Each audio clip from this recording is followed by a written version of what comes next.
everybody, and welcome to a new episode of the MinnMax Show, a place about games, friends, and getting better. Thank you for being here. I'm Ben Hansen, joined by one Jacob Geller. Hello. Joined by one Jeff Marchiafava. That's me. Kelsey Lewin. I'm actually two Kelsey Lewins. And three Sarah Pazorskis are on the podcast this week. A nightmare. Welcome. I still think about that joke all the time of when you and Leo went to like the Mall of America Museum of Illusion, and you're sitting at that table where it had like 5 reflections of you. And I think it was Leo's joke, right? Where he's like, the perfect cast for a New Show Plus episode. But hey, on this very episode of the MinnMax Show, we are answering questions from the community. But don't jump into it, Jeff. That's the back half of the show. So relax. We're going to get to it. You're going to hear from Matthew Phelps. You're going to hear from Owen McCarter. But that's coming up later on in the show. Because before that, we're talking about the Roottrees Are Dead. We're talking about a game that sounds like it's something that Jeffem made up as the ideal name of a video game that Jeffem would like. But it's called Die in the Dungeon. We're going to be talking about that. Guys. Ew. And then we're going to be talking about Like a Dragon, Pirate Yakuza in Hawaii, of course. And then we're going to kick it off by talking about Monster Hunter Wilds. The big game finally here. Really, it does feel like juggernaut of 2025 has dropped. And so I'm so excited to unpack this with the crew here. Couple things.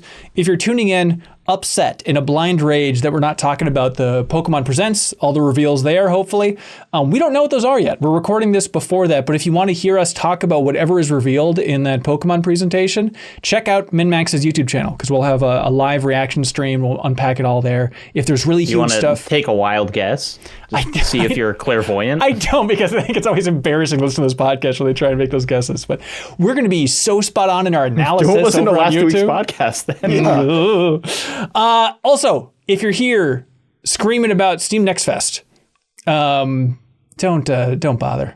Go to YouTube. On our YouTube channel, New Show Plus this week was Janet and Leo checking out some upcoming games that were in the Steam Next Fest. So I know they uncovered some good gems in there, so you can check that out. Also, truly, I see you out there. All the people out there, the millions of you screaming, "What is with you freaks? Kingdom Come Deliverance 2 is the second coming of Christ. Why aren't you talking about this?" We just got codes, and we have a lot of other stuff on our plate. Not ruling it out. If we get to it, we get to it. It'd be fun to dive in a big way, hopefully in the near future for whoever wants to play it here amongst the MinnMax crew. So that's all been seen. Were you horrified by our predictions, Jacob Keller? No, I love listening to prediction episodes, and I think I would be terrible at it, and I'd always enjoy. I think even if they don't come true, I'm like, that sounds like a good one to me. Yeah, I'm glad you guys keep the same crew for that every year, because the pressure is way off of me. I can just listen and not have to embarrass myself. Yeah, it's like, I don't know how essential it is. It would be kind of fun to rotate through, and like if Jeffem wasn't on it next year, and then we could just listen to his voice and really just let him have it. Went straight to me. Well, Just gonna say it to his face like that? Well, It just wasn't. It's better than saying it to anybody else behind their back. Great start to this podcast. Although, hey, we had a good one where you remember you made a prediction for 2024, Jeffem, where you're like, there's going to be a AAA cozy game. And we said, not quite, ha ha ha, moron. And then remember, we gave you a swirly on the podcast, and it was a lot of fun. Yeah. So somebody in the Patreon here, it's KJB, they said, hey, Jeff made that prediction. Is Infinity Nikki not a AAA cozy game That's true. that released in 2024? Yeah, I think There you go. that was my exact reaction as I was listening. I was like, I think that Infinity Nikki is a lot more than a cozy game, but I think it counts. Yeah, I think it would. And there's a part of me that's like, well, that's not AAA, but it's like, I bet the budget of that game is AAA as all hell. Oh, It's- yeah. It's too much of Sarah- an old model in my mind. We should probably do a Nikki update at some point, but I am my still gosh, playing yes. at least 30 minutes a day every single day. I'm also still playing. They just dropped their new, Eerie season? Yeah. So you get to go it into was the spooky super buggy castle. for me last night. What is I just did just dropped The yesterday. spookiest month. Give them like a day. Yeah. Yeah, save it for October, everybody. Yeah, the castle did not exist for me. It was just The ghost took all it. the geometry was missing. It was just What is her there were name? no walls. Queen Philomena took it. Well, yeah. And there's a There's creepy lore. doll. There's lore, you guys. If you guys played Infinity Nikki, you would understand. I don't understand. So You could tell me that this was the plot of Monster Hunter Wilds, a game I just played, and I'd be like, I guess so. all right, Monster Hunter Wilds, let's jump into this thing. Where are we all at? Kelsey, have you been playing the most? You're vibrating on the chair there. Where are you at for this game? Probably. I would say I'm only 30 hours in, and that's only because there's been other great games out over these past couple of weeks. Yeah, who would have the damn nerve? Yeah. I'm only HR 30, guys. Okay, you're getting there. Which is insanely high because I'm only about 10 hours in and I'm hunter rank like 3. I'm like a baby. Yep, I'm still complete baby boy. It goes faster. Okay. After you beat the game. I noticed like people have super high hunter ranks, but like when you're going through the story, it does not go up quickly. No, so it unlocks basically like it's all story gated until you have beaten the game. And then there's some like smaller story gates. You'll get capped at like 20 or 30 or whatever, and then there'll be like some kind of side quest that unlocks the cap one more time. But yeah, I have played with some people who I assume are devs that are like HR 146, but Whoa.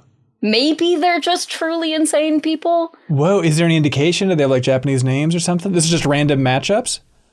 Just random matchups, yeah. Wow, that's kind of cool to play pre-release because the odds are higher that they're probably devs in that mix. That's cool. I played with the best hunting horn player I've ever seen in my entire life. I'm convinced. Shout out to Cotton, whoever you are. Nobody's good at the hunting horn. I refuse to believe it. Is it hard or lame? Because I've always been tempted. It's like the cool underdog choice, you know? If you are playing with people, and you can get competent with a hunting horn, you will be everyone's favorite.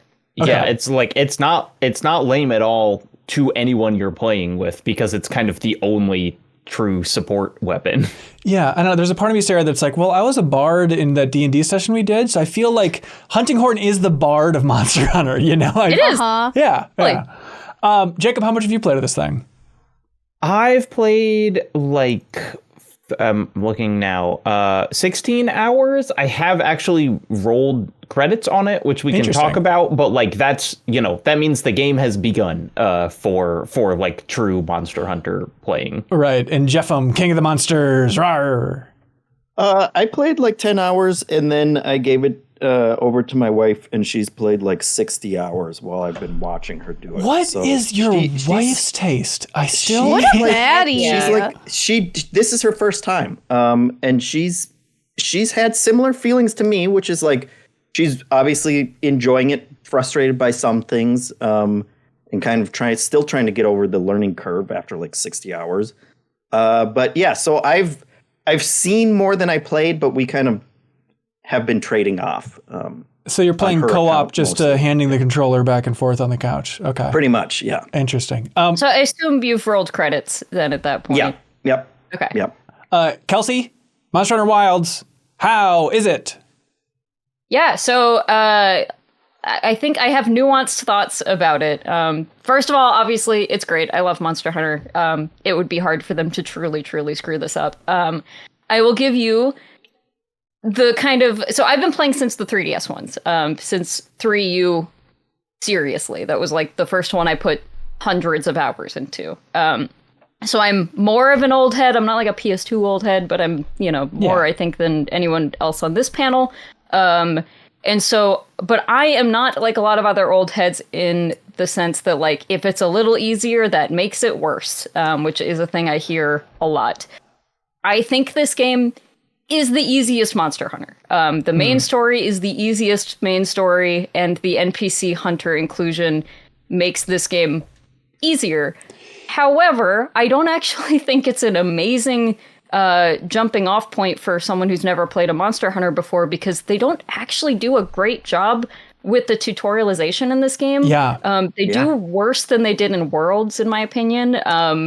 And so I still think now, again, there's way more tools for you. And if you just are cool with I'm not going to learn everything, the first 15 hours are just for me to get through the game, and I will slowly add tools to my arsenal over time and learn what traps are, learn what trank bombs are, and all of this. I think that is a very reasonable way to play. I don't want to scare anyone off of playing this, but you just have to get a little comfortable if this is your first game with either watching a couple of YouTube videos or just being okay with the fact that you are not going to understand everything the game throws at you in that first like 15 or so hours. The capturing monsters was just this insane hurdle where like I don't think they ask you to catch one until you're in like the end game. It's like, end game. It's post credits. Yep. Yeah, and so my wife went into that mission and was like, okay, I have to capture this one. She asked me how to do it. I'm like, well, use your net, you got a net for it, and it looked about the size of the monster. And then you fool. Yes.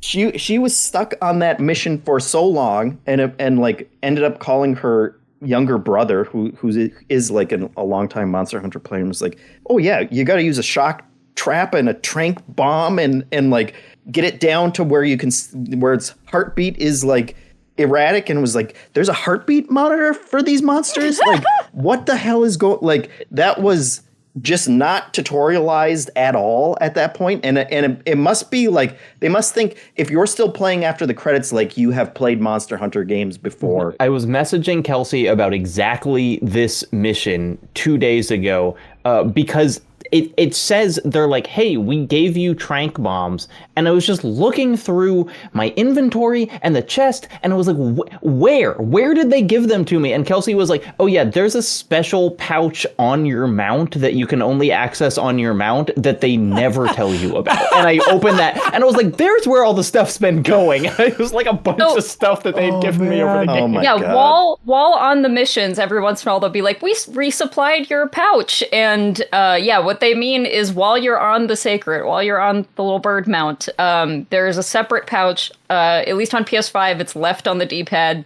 and that's how you open that. And if you don't know that, then you literally, I had already been crafting traps and trank bombs because I've been playing since the 3DS, so like I know what I'm doing. But if you didn't, and actually on that mission, I didn't realize it was going to be a trap mission, and I was like, crap, I didn't refill my tranks.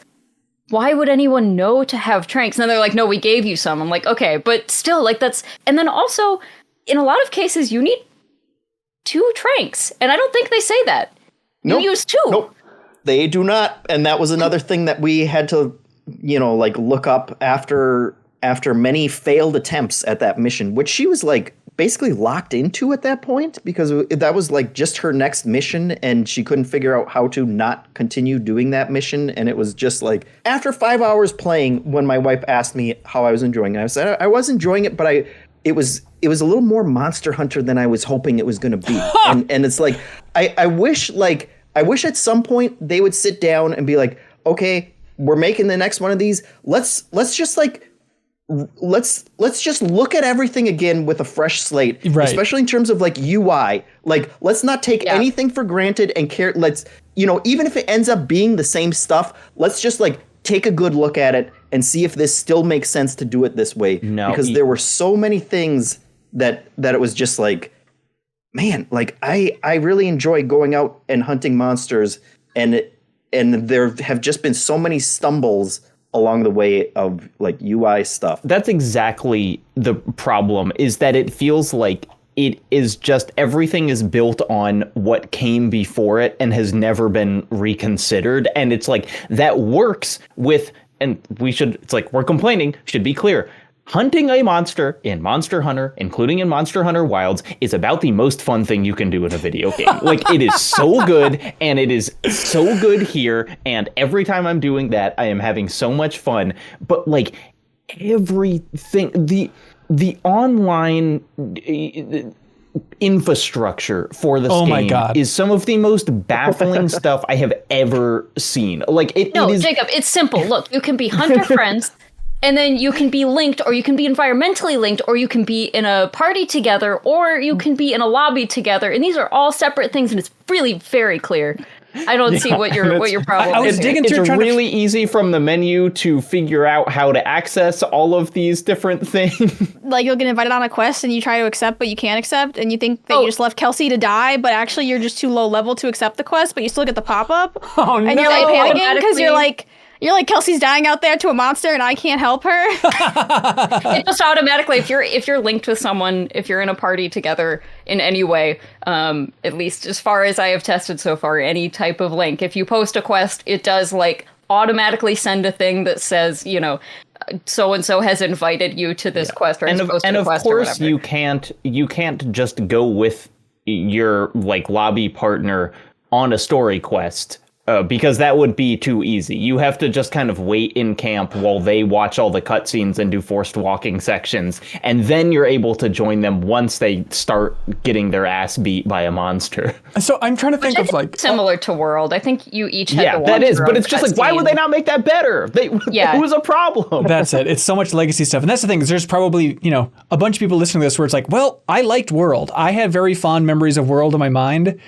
And going back to this then, it's like, the first several hours of this game put me in a foul mood. I was angry while playing these. It's just like the smallest little things. And this is so nitpicky. I understand. We'll talk about it more later. But like, just in the tutorial area, how like the pop-ups and, UI help in the upper right is always fading in and out because it'll change depending on what you're doing. So I'm trying to learn my moves. And every time I move on the analog stick, it like changes the move layout options. So like, I'm just trying to understand the basics, and it feels like even the tutorial is fading out of existence in front of me.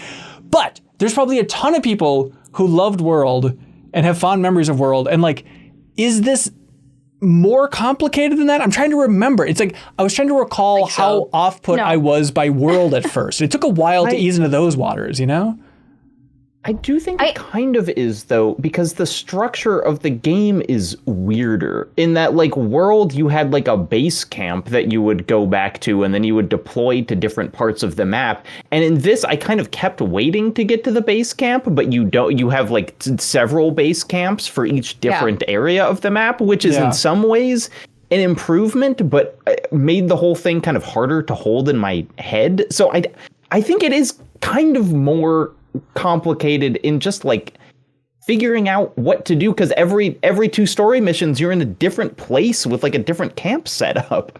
Yeah, I think that's fair. I think this is the first one to really just totally do away with the like there's always been different areas that have their own base camps, but like you do just kind of start, like everything starts with a hunt and you go out, as opposed to like this one, you can just like, you can walk from one side of the map to the other through every single locale, and you can fight whatever you want on the way. And I think, now that I'm in post-game high rank stuff, like that is extremely cool, especially, once I'm going to be playing with people who, guys, come on, get to high rank. Yep, okay, we'll try. Sorry.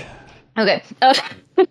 And then like that is all going to be super cool, because it's not just going to be like, okay, I have this same quest for a Zinogre over and over and over again. We're going to fight the same Zinogre in the same general area. Now it's like, okay, we're just waiting for this monster or whatever to like pop up, and then we'll go fight it.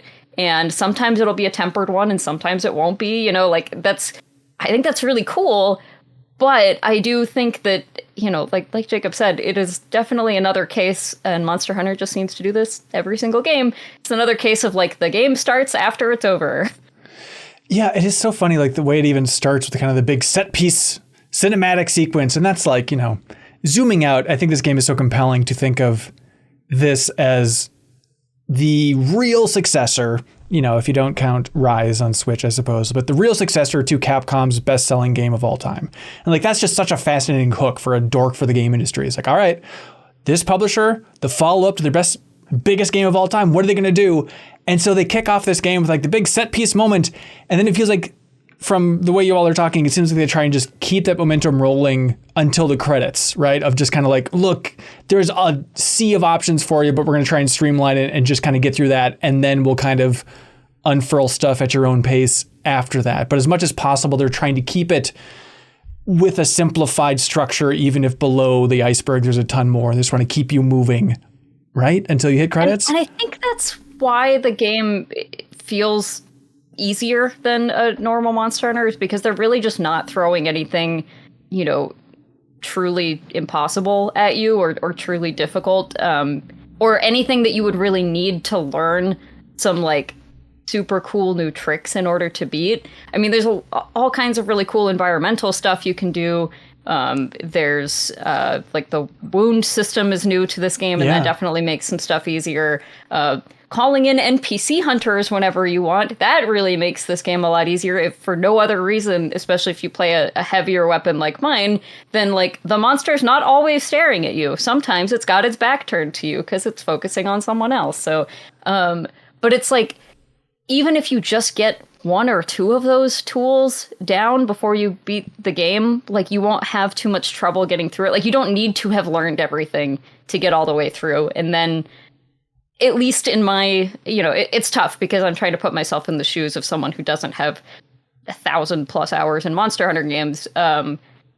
But I think it's like at that point, then it starts ramping up and you need to start really learning some of these other tools. And which it doesn't do a very good job of. In another sense of the follow-up to Capcom's best-selling game ever, a question that this game had me asking that I feel like if it was a success I wouldn't have been asking was, is it even possible for a Monster Hunter game to have a good story? Like,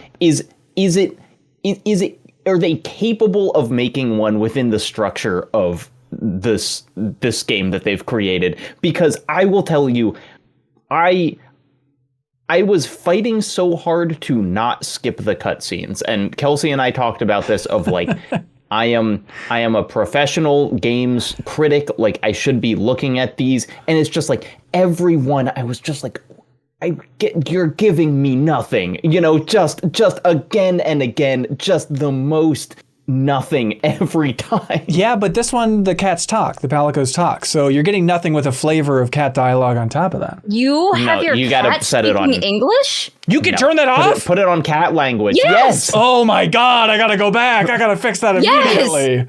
Woof. What are you doing? I blow it, apparently. Good lord. Yeah, I mean, well, there's a mysterious village, and they got to explore it, and there's kind of Ewok critters out there. Uninhabited lands are happening? Woodwoods alone. It's just it's weird that they have, to get back to a strength of the game. Yes. They have these incredibly created environments that are not just arenas for you to fight big monsters in, but really have like well-considered ecosystems, and they have like whole food chains and like things interacting in unexpected ways, and it's like so impressive and detailed, and it's just like you take that and then the story just being about this kid who I don't care about, it feels like theme of this episode, by the way, which we'll get into later. Yeah, the game just, it feels like it doesn't want to be about the things that it's good at in some ways. I don't know. It's like there are things that are so good about it that I was continuously kind of confused of just like, why this? Why are they doing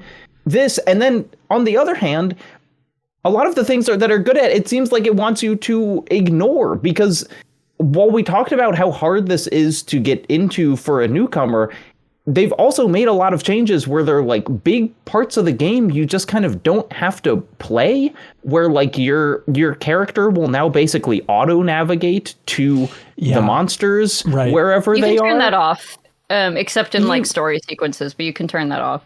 I mean, you can, but it feels, it's like that's how the game is designed. Yeah. Right? And so then it feels designed around ignoring its environments, which are in some ways like the coolest part.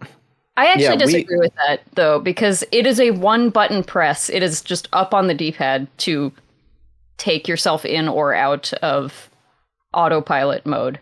It's kind of trivial, and so that's why I don't feel like that is specifically the correct way to play it or anything. I think it's just it being a quick toggle on and off option that you can do multiple times, 5 minutes in a row, whatever. Sure. It is, but like my wife and I turned it off immediately because we wanted to have control where we were going, and that became such a source of frustration because of like the different height levels in the environments, and like trying to figure out how to get up to where a monster is sometimes is such a pain that like eventually when we did turn it on, it was like, oh, this is how it's supposed to be. Like you are just getting Ubered to your next place while you're sharpening. It's nice that you can focus on all the other things that you're doing to prep as you're like chasing after the monster. But it was just like, and maybe it's just me, but like those environments are hard to navigate when you are trying to figure out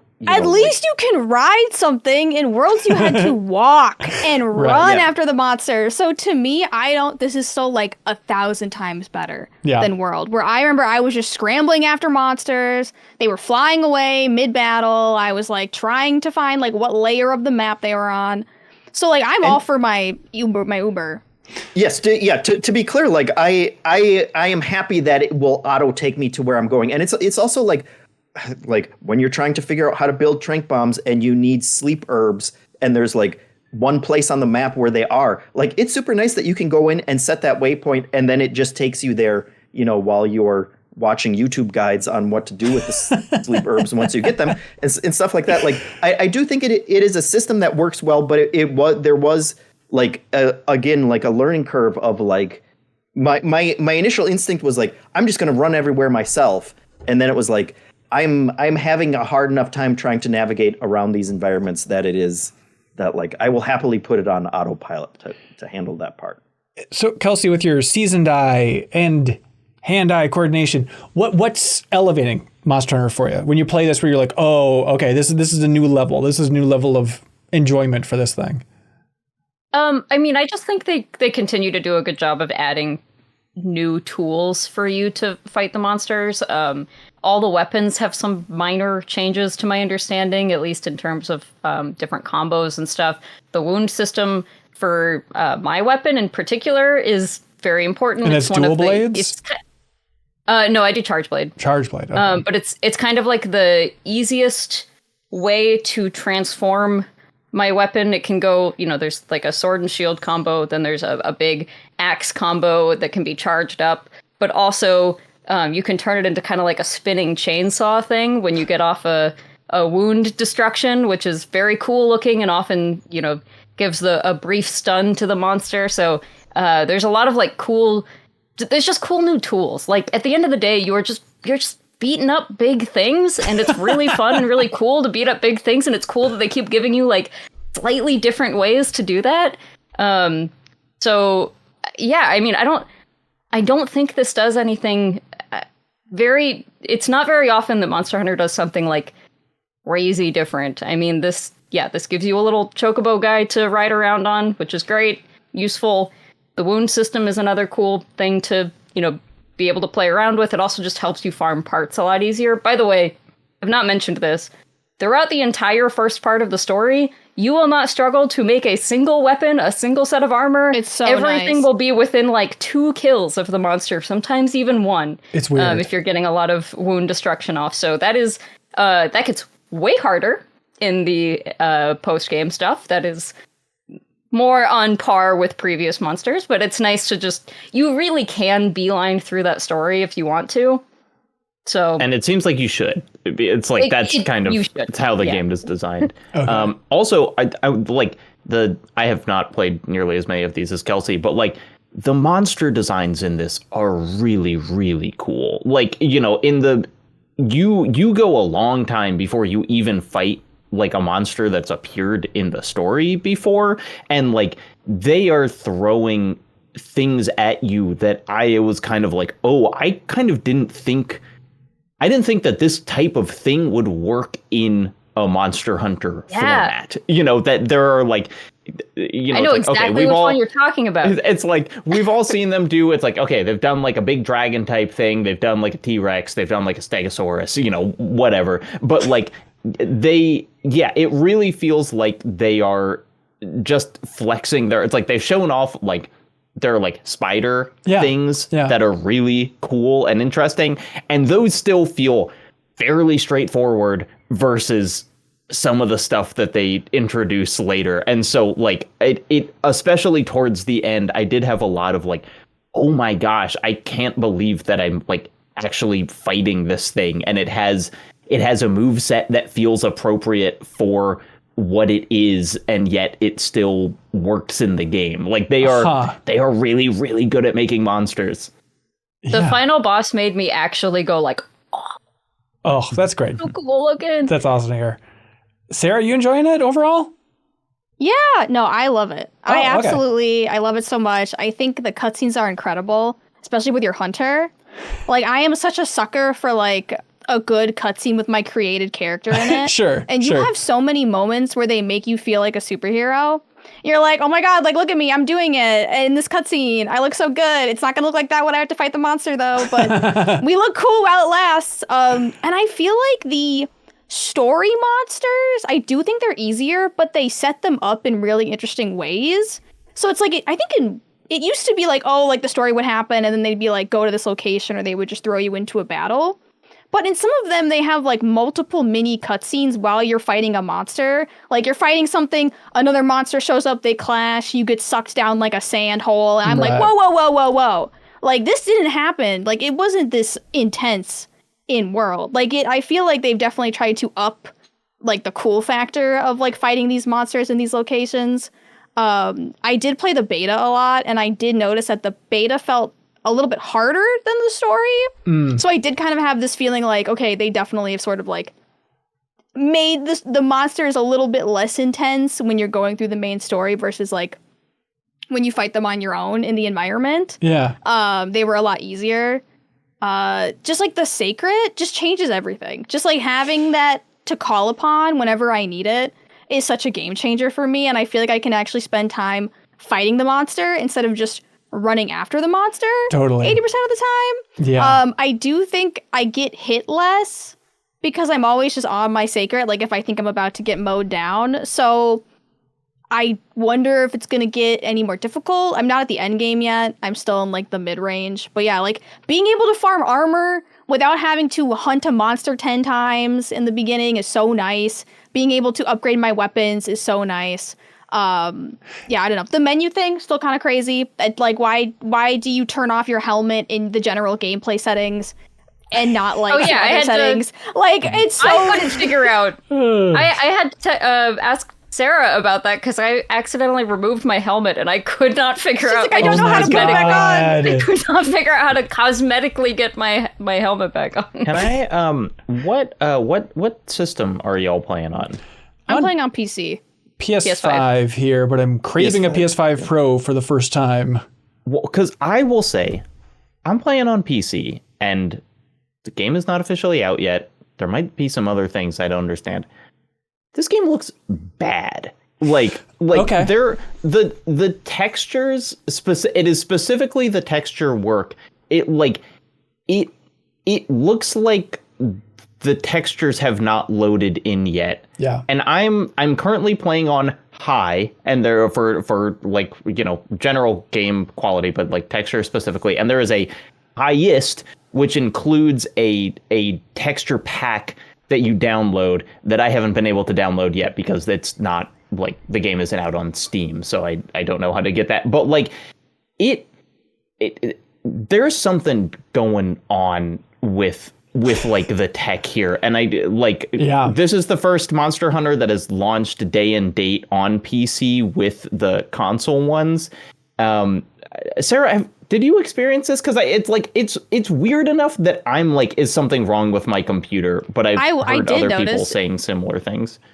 I did notice that like I felt like the game looked better in the beta, and then when I loaded into the main game, I did see like some texture issues, and I went into my settings and I turned the settings up from high to like highest, and I didn't really experience any graphical issues or any frame drops. But I think they're just so afraid that the game's not going to run well on PC that they're really, really mindful of how much they're using. So I feel like they're like not turning them up as high as they could be. Scaling it down.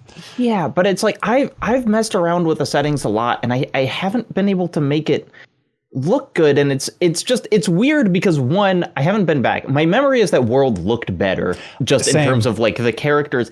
But then also, it's like, I hate to be vain, but the game is about putting cool armor sets on your guys. And so when I'm like, kill a monster and I like get a new chest plate and I'm like, oh, can't wait to see that in a cutscene. And then I do, and it looks like the texture hasn't loaded in yet. Like, it really bums me out. And it was like the whole time that I was playing, I was like, why does it look like this? And I think that's maybe the case on on some of the like base consoles as well. I've been kind of tracking Digital Foundry talking about it, and it feels similar. Okay, yeah, I'm curious to hear from Digital Foundry on it, but I mean, just anecdotally switching it to performance, which is, I think how I want to play Monster Hunter.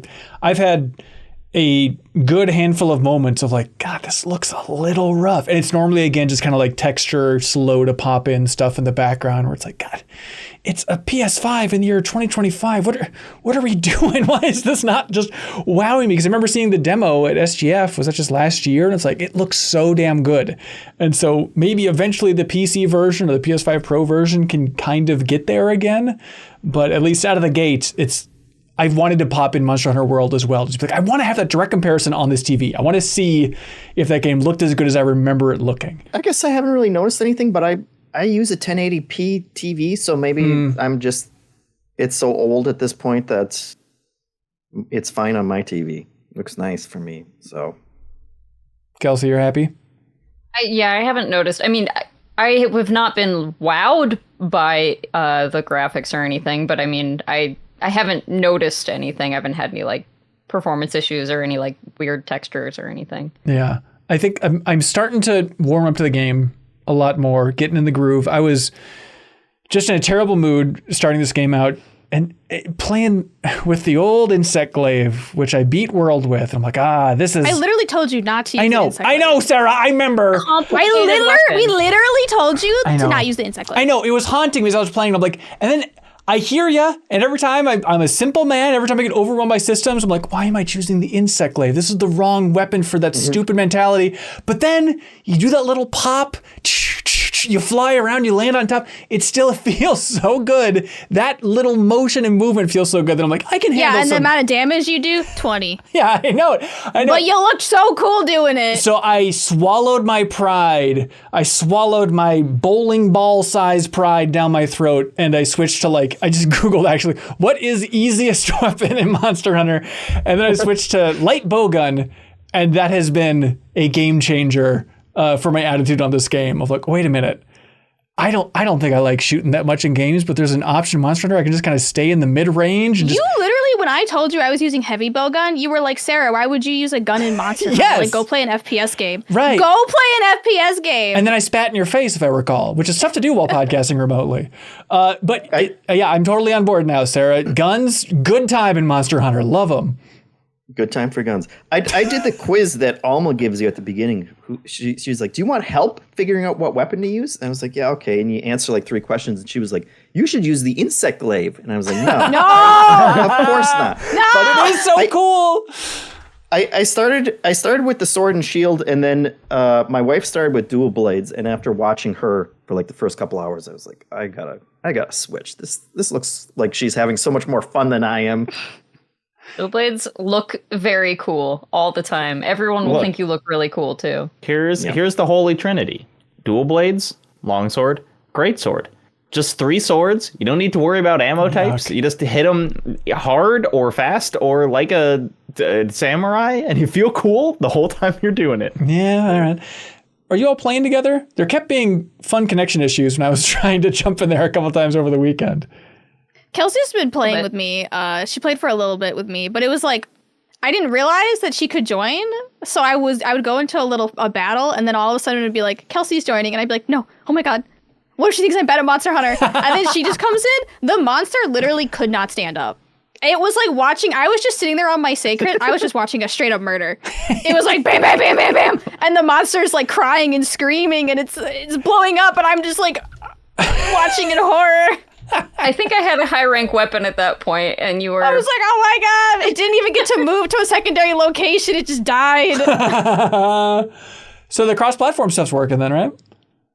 Yeah. Well, I mean, working in quotes, because it was still a pain in the ass to get like Kelsey and I connected.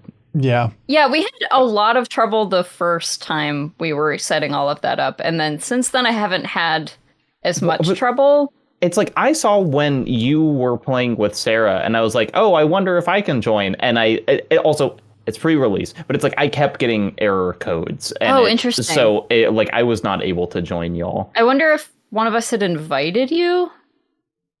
Yeah, I don't know. Yeah, it's definitely a little finicky. And and also does not make a lot of sense. I'm still kind of working my way through the easiest thing I found is just starting like a link party together. That seems to be the thing that works the easiest and most reliably. The lobby stuff I keep getting, I mean, again, pre-release, but it was just not very stable connection. It would kind of fail sometimes. And so we're just doing link parties. That seems to be the thing that works. That seems all right. Yeah, but Ben, before launch, you were talking a big game about how this was going to be the game that we all play together. So, like, when the servers start working, put your money where your mouth is, man. I know. I posted on Saturday. I was like, hey, all day Sunday, I'm going to be playing. Someone joined me, and like, I was there. I showed up. I played with Sarah a little bit, and that's like it. I got connection issues and real life obligation issues.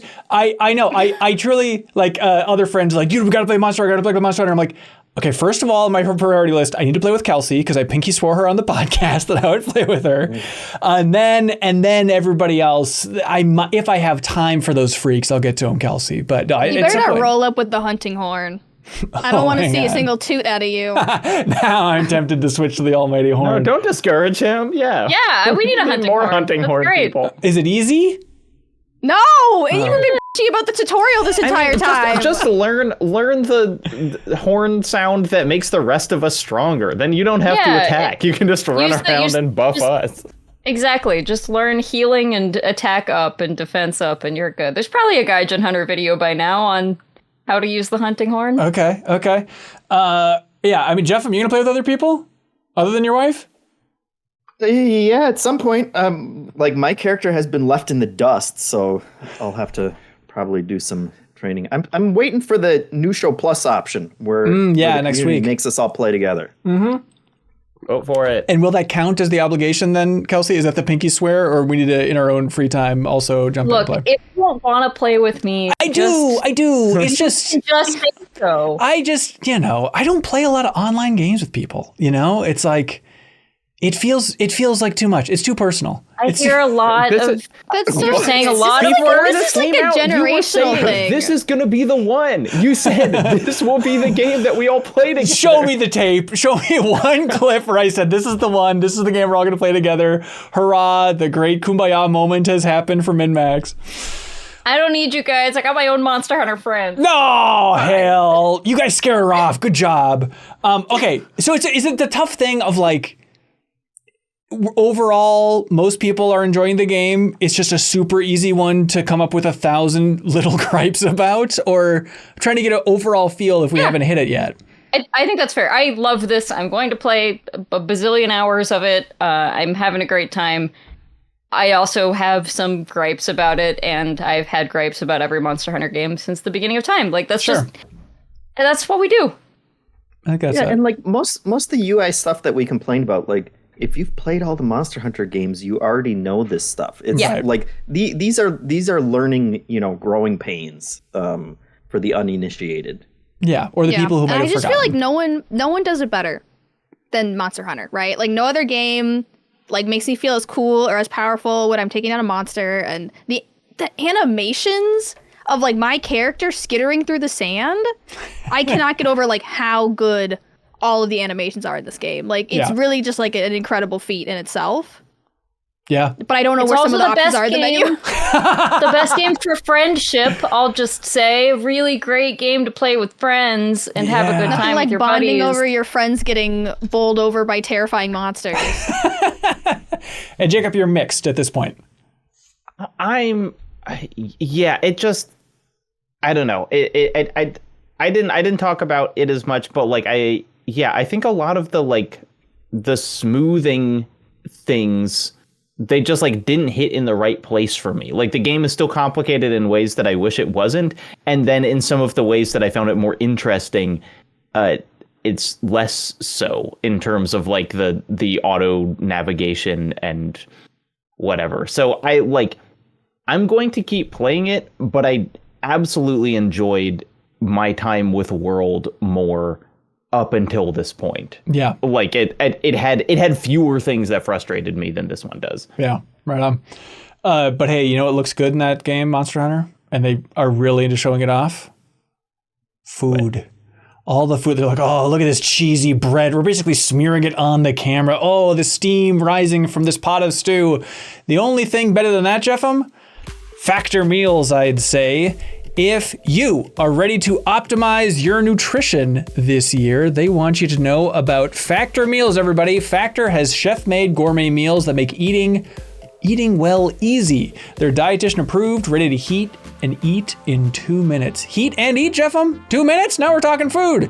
So you can feel right and feel great no matter what life throws at you. Factor arrives fresh and fully prepared, perfect for any active, busy lifestyle, just like Jacob's there.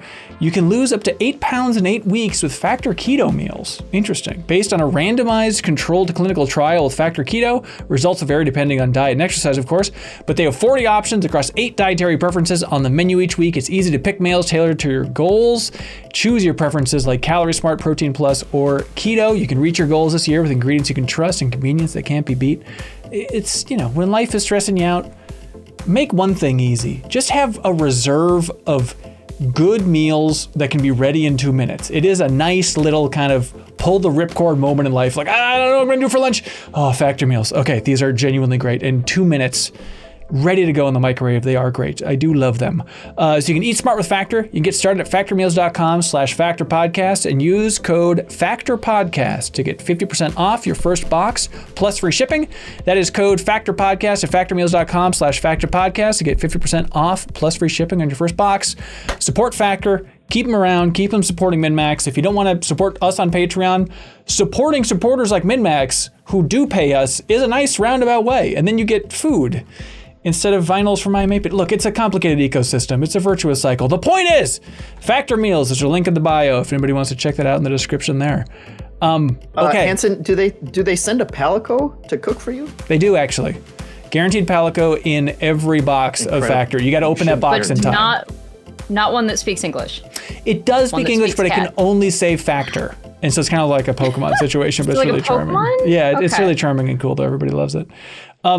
Kelsey and Sarah, this is really your weeks to shine here with the duo of Monster Hunter and Yakuza. Not to diminish Jacob and everybody else who also overlaps beautifully with these two games, but it's fun when these things kind of line up like this. But last week saw the release of Like a Dragon Pirate Yakuza in Hawaii.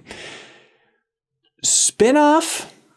What do we call this? This is yeah. I mean, it's still like the story's still canonical, but yeah, it's another Man Who Erased His Name, but bigger than Man Who Erased His Name. That's another I love easy that shorthand. This is the Majima version of Man Who Erased His Name, but it's him being a pirate and not like a beautiful introspective of his life and times in the Yakuza universe, which I just feel like fits him so well. It's perfect. Yeah, it's like it's way less important than Man Who Erased His Name to like Yakuza lore, but is a similar game, but also really not in ways that I'm excited to talk about. Like that comparison doesn't actually work that well, I think. How so? Because it's way, way, way bigger. Like in weird, lumpy ways. But like this game has the entire Hawaii map from Infinite Wealth in it with like all of the weird Dragon Cart social media like photo gallery games that you do. Like that's all in there, and you only go to Hawaii like 3 times in the main story. And so like the game is kind of like it has as many activities as a mainline Yakuza game, but it just like you just spend less time around them, and so you're just kind of like, oh wait, there is like a petting zoo that I haven't thought about in 20 hours. Weird. Is this? And that is like why I've been kind of spinning my wheels a little bit and not like, I think I have as many hours in this game, but I'm in chapter 3 as you have in beating the entire game.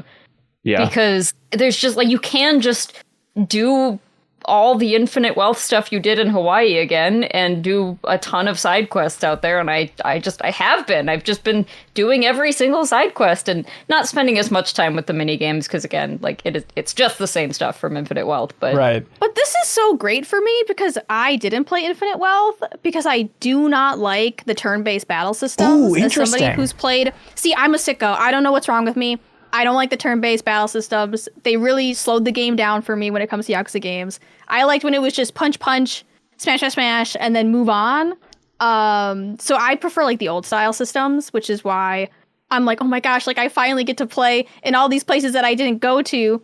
And I get to play as Majima, who is, I think, one of like the coolest movesets of most of the Yakuza characters. I'm like, oh my gosh, it's my time. It's my time. This game was made for me. And it's number one crush in the Yakuza franchise is your Majima man? Oh my God. Oh God, okay. We popped a bottle. Who is this game for? Okay, because like I started watching this game and he doesn't have a shirt on for the entire like first hour or two of the game. And the cutscenes? Lewd, they're like zooming in on his abs as he's like beating people up, and I'm just like, who is this? Who is this for? Is this you know who it's like, for? I'm just like, wait, are there people like me who have just been crushing on Majima since Yakuza 0? And they've watched him drag his name through the dirt in every other Yakuza game, and they're like, okay, never mind. You can have him back now. You can take him back. And you can dress him like he is in Yakuza 0. You can just make him into that man. You can dress him like so many things. I am currently Red Dead Redemption Majima, so that's I'm walking around as a cowboy. Nice. So you're a cowboy who's also a pirate, because that's the entire theme here is... And a Yakuza. Yep. Don't forget. Right.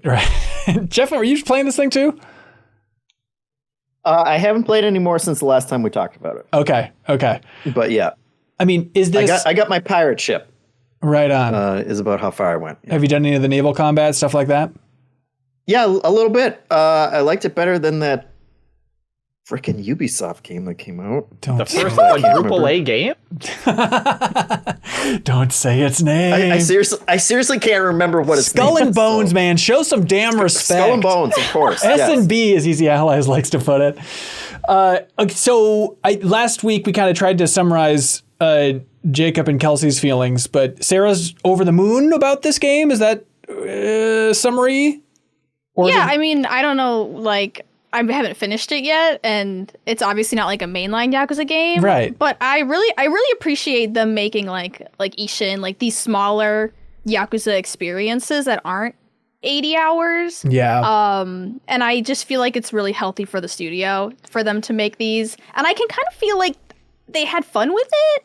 Totally. Like, I feel like they probably had fun making this game because there's just so much weird stuff going on, and they're like, it doesn't have to be that canon. Yeah, it's like kind of that old era of we're gonna have some wacky experiences in a DLC, like the tyranny of King Washington from Assassin's Creed 3 or something. Like, what if you took one of the just kind of like oddball ideas for DLC and kind of blew it up into a full standalone experience? Because like, I mean, Jacob, you were kind of running through this thing, but like, how long did it take you to roll credits? I was more or less mainlining it, and it took me 14 hours. Okay.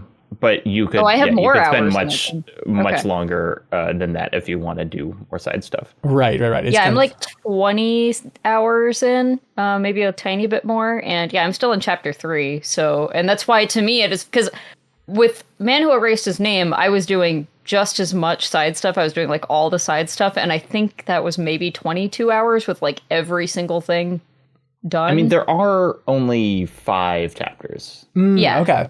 Majima is great. I was worried that he was going to be too much like the other protagonists of the game. Of like, he's a good side character or a character to play as during like half of 0, but then when he has to lead his own game, they're just going to turn him into Ichiban or Kiryu, like a guy who's always nice and works on. And it's like, they really did not do that in a way that I enjoy, where I think it was like a year ago, but Suriel was on the podcast and said, you know, if Kiryu catches you smoking, he takes away the cigarettes, and if Majima catches you smoking, he makes you smoke the whole pack, and then you learn that cigarettes are bad. And like that is how it's written, but like it's great, and I think he works really well as a protagonist.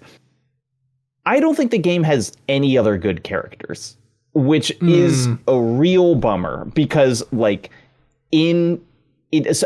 especially in 7 and 8, your entourage is so good, and like every side character that you meet, every member of your party are all so like interesting and specific and whatever, and like there are not any other main party members who I feel anything about in this. What about the baby tiger?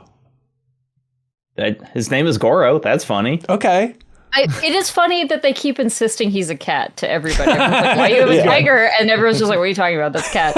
And it just, as far as I've been in the game, that just continues no matter the situation. I kind of agree. I like Masaru, the chef who joins you. But as I alluded to when we were talking about Monster Hunter, too many kids calling the shots in games I like now. I don't care about these children. Sounds terrible. It's just a bad 90s movie. Yeah. I still feel like we're kidnapping a child. I'm like, we really shouldn't take this kid with us on my pirate adventure. It is like, can we never explore like the kid's dad is a drunk and they say he's a drunk and it's just never like explored at all, like that the drunk is like letting you walk around with this 10-year-old and do like all this pirate stuff and walk around the most dangerous parts of the world with a 10-year-old. They're just kind of like, yeah, that's fine though. Like it's not deep in any way. It's just like, wow, that guy's a drunk. Well, yeah, and it's like you could excuse that if the kid was like really well written or something. Right. Like he's not. He's not terrible, but he's just like a kid. And yeah, in both of these games there is a child who is quite literally like calling the shots, being like, I want to do this, and everyone's like, the kid said it, I guess we just have to do what the kid says. And I'm like, why? They're 10! Because it's bringing in the kid audience. All these 10-year-olds are going to want to play. was really into like traumatizing children. I noticed. In all the cutscenes, it's like another child traumatized. It's good storytelling. It's basic stuff. I can't tell if the devs were like, we need Majima to have his Haruka, and this is his Haruka, because like Haruka didn't really do anything. Like she was just kind of there, and she would, Majima, like I keep thinking about the fact that Majima did kidnap Haruka at one point to force Kiryu into fighting him, and I'm like, should we let this man be around children? Like he's 60. He's matured. It's so funny. Like it's feels like Yakuza Formula 101, but it always works. Even just the beginning of like, hey, there's gonna be some bad guys beating up that 10-year-old kid on the beach. And then Majima stands in and says, "No, assaulting kids is wrong." And it's so over the top. He's lost his entire memory, but the one thing he knows is that you shouldn't hit a kid. That wrong is wrong, and just somehow it just feels so good. And I feel so stupid every time a basic story beat in one of these games works on me like that. Like, yeah, you know what? That is good. And I love that Majima's like, I feel like I might not be a good guy, and I'm like, you think? But I mean, like, I think that's what I love about Majima, right? Is he's kind of chaotic neutral throughout the Yakuza series. Kiryu is very lone wolf. He's a very lone justice wolf. But Majima led his own Yakuza family. Majima had Majima Construction. Like, he's like a leader. He's definitely a chaotic. He had his own hostess club. Like, so of course he'd be a pirate leader. Like, of course he's a leader. Yeah. And so, I mean, I don't really have an experience with Majima. I mean, starting with 7 and stuff, is where I first met the guy briefly. But like, how bad is he? You say chaotic neutral. I mean, what's his deal? In Yakuza 0, he's a much more fleshed out character. So like, I beg of you, like, if you haven't played Yakuza 0, I would say play Yakuza 0 over Pirate Yakuza. Please, I'm literally begging you, play Yakuza 0. It's so good. And then he just becomes an absolute psychopath, but with like a good heart occasionally. And in game release order, he was an absolute psychopath, and then they fleshed him out in 0, and now he's kind of a fan favorite, and so he is more normal. Okay, he gets a redemption arc. Yeah. Okay, but it's not easy to just say like he was a villain and now he's the good guy. Yeah, he was never he had his villainous moments, and he was kind of an antagonist to Kiryu in some of the games. But I don't think he was never like the enemy. Like he comes in and helps a lot too. Okay. Right on. Also, great bit immediately in the game is he joins up with the kid. He's like, time to go on an adventure. And then there's this kind of frame story where it starts and he's just like directly addressing camera. And it cuts back to him and he's like, also that whole language barrier thing was a whole pain in the ass to work out, but just don't worry about it. right. Everyone speaks the same language for the rest of the game. Yeah, absolutely. Yeah, honestly, I wish more games did that. Because they're just like, don't worry about it. If they're not going to do it well... Infinite they don't do it well. Didn't do that. They pretended there was a language barrier for like 5 minutes, and then every single person that Ichiban met in Hawaii spoke Japanese, and it felt way dumber than this, being like, yeah, there is one, but don't worry about it. the return of pirates sailing the seas. Like they can get away with a little more silliness here. Why not? But yeah, to that point, I mean, this game has it's probably my least favorite just general storyline in a Yakuza I've played. It's really kind of a nothing story, but because it's Yakuza, it is still full of incredible, funny, stupid moments that like I don't know, like if they keep all of those pieces together, I don't end up being that upset by the story being kind of meh. I mean, we had this in Infinite Wealth too, where it was like, well, yeah, we all hated the ending, like really hated it, but it was still like easily in our top 10 for the year because the rest of it's so good. And that's kind of how I feel about this one. Yeah. Okay. That's good to hear. Yeah. It's like, what's good about RGG is they make so many games that I'm not worried about them losing their like identity. But like for me, this story is too much on the goofy, not enough on the melodrama. And like at the like end of the game, they kind of dispense with the pirate stuff and they just have like a good old Yakuza conversation. And I was like, oh, this is my favorite thing in the game from a narrative perspective. And it's basically when they stop doing the thing that this game is doing. And so like I don't want them to just go all wacky. And I hope that the next, like, you know, and I'm sure they will, but like the next Yakuza games, I still want them to kind of take themselves a little more seriously because I love when they take themselves seriously. Yeah. It's interesting to try and get a feel for just kind of the breakdown of the teams and who's working on what. Because like this is technically the director of Ishin that made this one then. And then he was like the battle design lead for Man Who Erased His Name. So it makes sense that it kind of has the more action-focused combat coming back. But then in theory now, you know, they'll be making quote unquote 9 or the follow-up to Infinite Wealth as well with a different team there. But gee, it feels like Infinite Wealth just came out. It is so wild to me. And maybe that's just my guilt talking for not finishing that game yet. But it just seems so wild that this thing is already here for a whole new Like a Dragon adventure, even if it is silly side story pirate fun. Also, Kyle has been screaming about it to us internally, but I will echo. There is a series of sub-stories that you will kind of get started on in the main quest, but it doesn't make you complete. That is all about finding Minato girls and kind of finding a bunch of Minato girls and gathering them up for some event. Absolutely do all of them. The conclusion to that, like, jaw-dropping. And I could not believe what they were doing, and it will come up at the end of the year. Okay, that's sweet. You know what's weird about this game? There's pirates in Hawaii. No, this game is also releasing still on like Xbox One and PS4. Can you imagine that? Xbox One, you can play Like a Dragon Pirate Yakuza in Hawaii. What is happening? It's a 12-year-old console. Final thoughts we haven't hit on for Like a Dragon yet? We can go back to it again. Seems like people are still going through it. Yay. No more turn-based combat. Let's go. How dare you? That's offensive. I am enjoying the combat in this. I like both, but I especially like the addition of the pirate style combat and being able to just kind of like throw your cutlasses around and stack up some fun combos that way. And then also you eventually get some like cool special moves with that if you do enough of the looking for treasure part. And one of them involves summoning sharks onto the battlefield, so it's great. Perfect. Hey, does that happen in the Roottrees Are Dead? Or is it too smart for summoning sharks? Yeah, that's how they all died. Oh my God! It's an easy game after all. Roottrees Are Dead. It's a game that, for some people, it's been a long time coming, whereas an itch.io release, I believe, years ago that was beloved, and now they just remade it, essentially, for Steam. Correct me if I'm wrong here, but I think that's the idea. Is they made like this expanded version for Steam, released earlier in the year, and people are gaga over it. Said people that are gaga is the Her Story crowd, the Golden Idol crowd, the Obra Dinn crowd. Is it a fair bucket to put the Roottrees Are Dead in?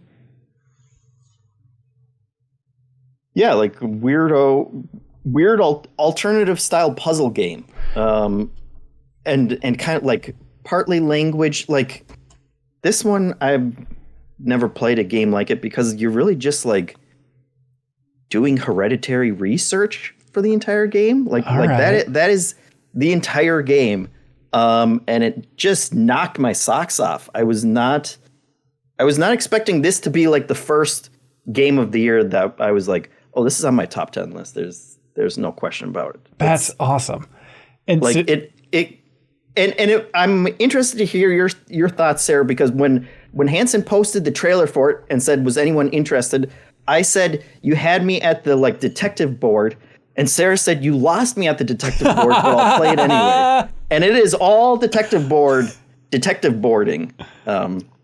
I think what I like about the detective board is that it's a real detective board. And I feel like most video games just have fake detective boards where like you already know where everything belongs. Alan Wake. But they just like make you go through the motions so you can feel smart. Right. This game, you actually have to be smart. And I absolutely love it. You're basically, the Roottrees died. That's how the game starts. You're being hired to do this hereditary research because you need to find out who gets money, essentially. There's like this fund that all of the original Roottrees give to their children. So you're filling out their family tree just to see who can actually ladder back up to the original founders of this candy company. And the thing is like you're sitting at a computer, you have like rudimentary Google. So you can Google names and you'll get articles, and you can Google certain things within the article that will kind of send you down a research rabbit hole. They also bring up like the library. So like you can look up books from the library. They have periodicals, so you can look up old newspapers, and you just slowly unlock more and more sort of like repositories of knowledge that you can then keep looking for like people's names of companies, names of songs and albums, just to kind of figure out who these people are and like who their kids are and what happened to them. So, I mean, best case scenario for playing this game is you're playing on a PC with a notepad next to it.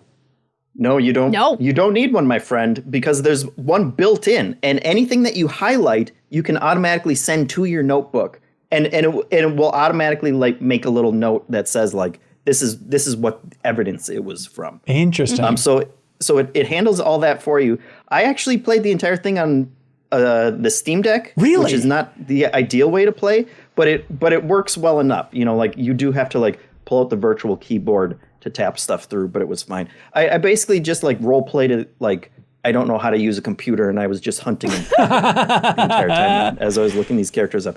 But it is like that's the gist of the game, and it's hard to describe the genius of it because it is just like this masterclass in how information unfolds. Because it's like you can look anything up at any time, but like for books you need both the exact title of the book and the author, and like for periodicals you don't know what the periodicals are until you find something that mentions like, oh, this is this old music magazine, and then you can start like kind of searching through keywords and stuff. But just the way that like things unfold, like when the game starts, they like basically 3 of these daughters have died in this plane crash.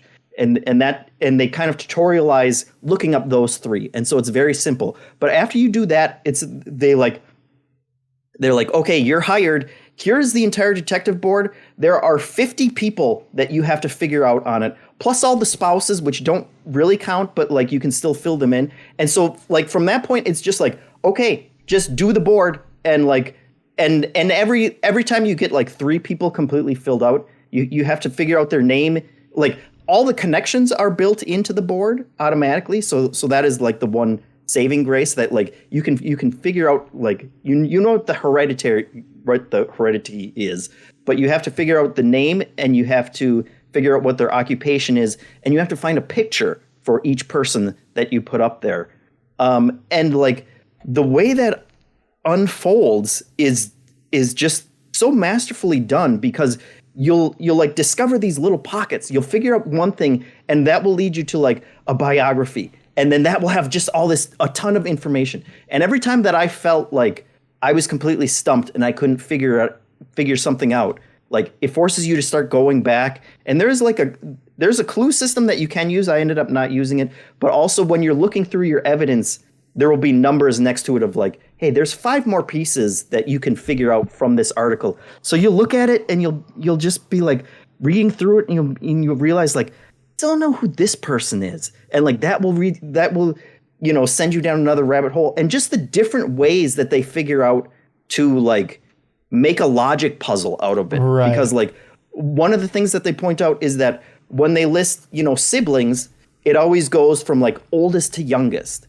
And that starts factoring in. So you can realize like, okay, well, there are 2 people left, but I know that this one was a middle child. So that must be this one and that one is the other one, but I still don't know what their name is. And it's just like, it is so well done that like for like a week straight, every night I was playing it way too late. And it was just like, and then once you start learning about these characters, like, and you start going back and you're reading through it, you realize that like, now I know who these characters are. And it's like, oh, that totally makes sense for that character. Now that like you have learned about this entire family. It is the weirdest kind of storytelling that I've ever experienced in a video game, because there is like, it's not like any actual story in terms of sitting you down and telling you a story. You're just getting all these bits and pieces, and that's filling out this entire tree, and you understand how the siblings interact and how the older generations interact. And it's just such good puzzling in there for like the entire run of it.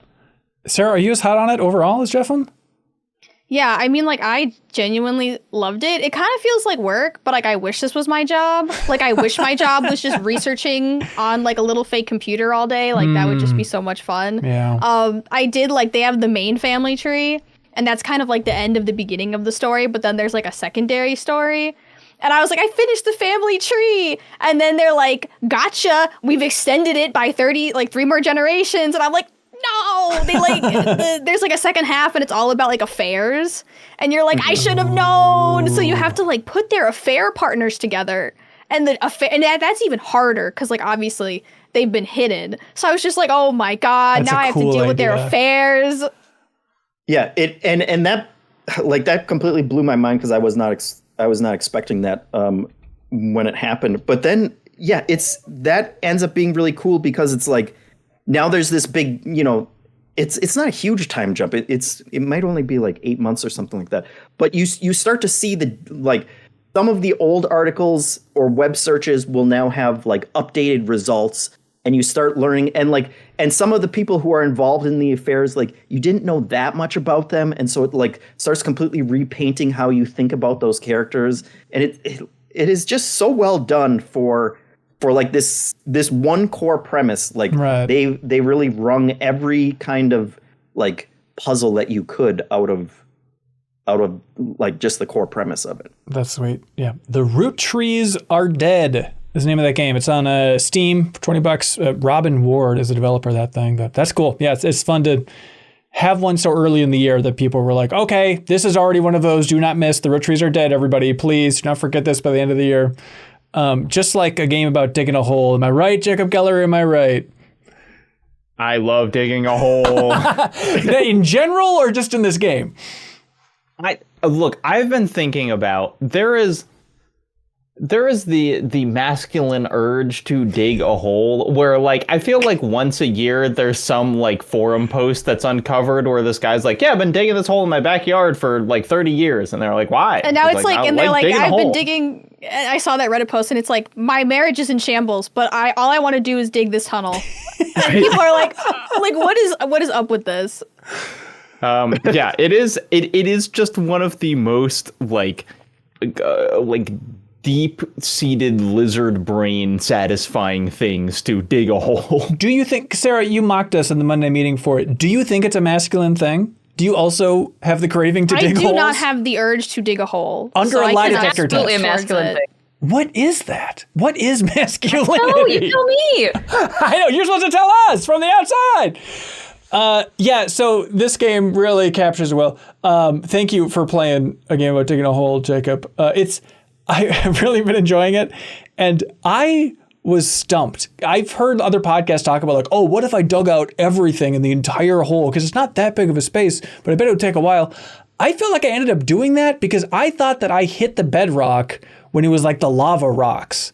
And I was like, well, I don't think I'm at the end of the game, I guess. You dug out all of the dirt? I dug out everything above the lava rocks because I just didn't find a spot. Because, like, I'm curious to see how procedural it is. How long did that take you? Hours, yeah. Okay, I finished but he won't play the Monster game. Hunter. I finished the game in 70 minutes. Whoa! Oh, no. Like, that was first, not like speed running it, just like, so yeah, you use TNT on those things. The TNT, the radius is so small, it's not really doing a lot. But I was so glad. Wait, can I ask a boy question real quick? Yes, ma'am. Is the satisfaction of digging a hole, is it that you want to be digging for a very long time, or do you want to get it over with and just have a big hole? I feel like it's just like, look at the proof of what I've been doing. I exist on it's like no one can say I haven't been doing so well, but it's like oh, you can either be like super efficient with it, but it's just kind of like everything else, it's like, am I getting better? I don't know. Am I making more money? Seems like it's going in and out. Am I digging a bigger hole? Yes. There it is. Yeah, check this out. Like, it is related, that idea of like, I don't know if you guys ever watched Alone, that survivalist show. I'm still obsessed with it. I started watching it again. It's like seeing people build their shelters in like the Alaskan wilderness or the Mongolian wilderness. It is the most satisfying thing. I just want to watch that. Just drop people off in the middle of nowhere and they try to make their shelter to hide from a bear. I will watch that for the rest of my life. And there's something connected to that satisfaction of just like some weird primal thing of let's just make a little cave. About one of the first like Flash games that I ever remember like truly loving and beating was a game called Motherload, which I believe actually got like a proper indie release on. I don't even know what generation it would have been, but it was like a 2D game, but you were just a little drill robot, and you'd go down and you'd get minerals and you'd come back up and sell them for bigger fuel tank, better drill, basically the same thing that you're doing here. And it is just like, it's almost like a clicker game, that it's like the only thing that you're improving is the core mechanic. It's like, why did I get this upgrade in a clicker game? So I can click better. Yep. Why did I get a hole upgrade or a shovel upgrade? So I can dig the hole better. But it's just like you immediately go back and you're like, wow, the radius of my shovel is bigger. This feels great. Every man's fantasy. Yeah. I'm glad you played it. It's $5 on Steam if you want to have several hours of just mindless satisfaction. We'll see you at the top of the 210s at the end of the year for a game about digging a hole. Equally as satisfying as digging a hole in your backyard is dying in a dungeon. Every man's ultimate fantasy. Jeff, you came in hot with this thing. What is die in the dungeon? I'm sorry, it's a roguelike. Hey, hold your head up high with your roguelike card crap. Come on, man. Building game. Oh, let's go back to hole digging. Yeah. It's kind of like a deck building game, but you're using dice instead. So you're collecting different types of dice, like attack dice and shield dice and different types of dice. And you're so like think Slay the Spire, except you're getting these different type of dice, and you have a board that you slot them into on each turn. But there are like different power up dice and things. So there's a spatial element in how you lay them out in order to do like the most damage against enemies. You play as a cute little frog, if that makes this conversation any better for you guys. It does. You fight against other cute cartoon insect characters. But so it's scratching the same kind of itch as all these roguelike games that I get sucked into, where it's like you want to build a crazy overpowered build out of this. And this game like really, really leans into kind of the squishiness of your character. Each time you go through 3 different, ladder tiers of worlds and whatnot. And each one is a big jump up, but like you are constantly getting relics, which give you different passive buffs. And you have the ability to upgrade each individual die, where you can like raise all the numbers on them, or you can rearrange what the numbers are on them. And it's just like, it gives you a ton of different combinations that you can put together to do insane amounts of damage, and that always feels good in these games. Yeah.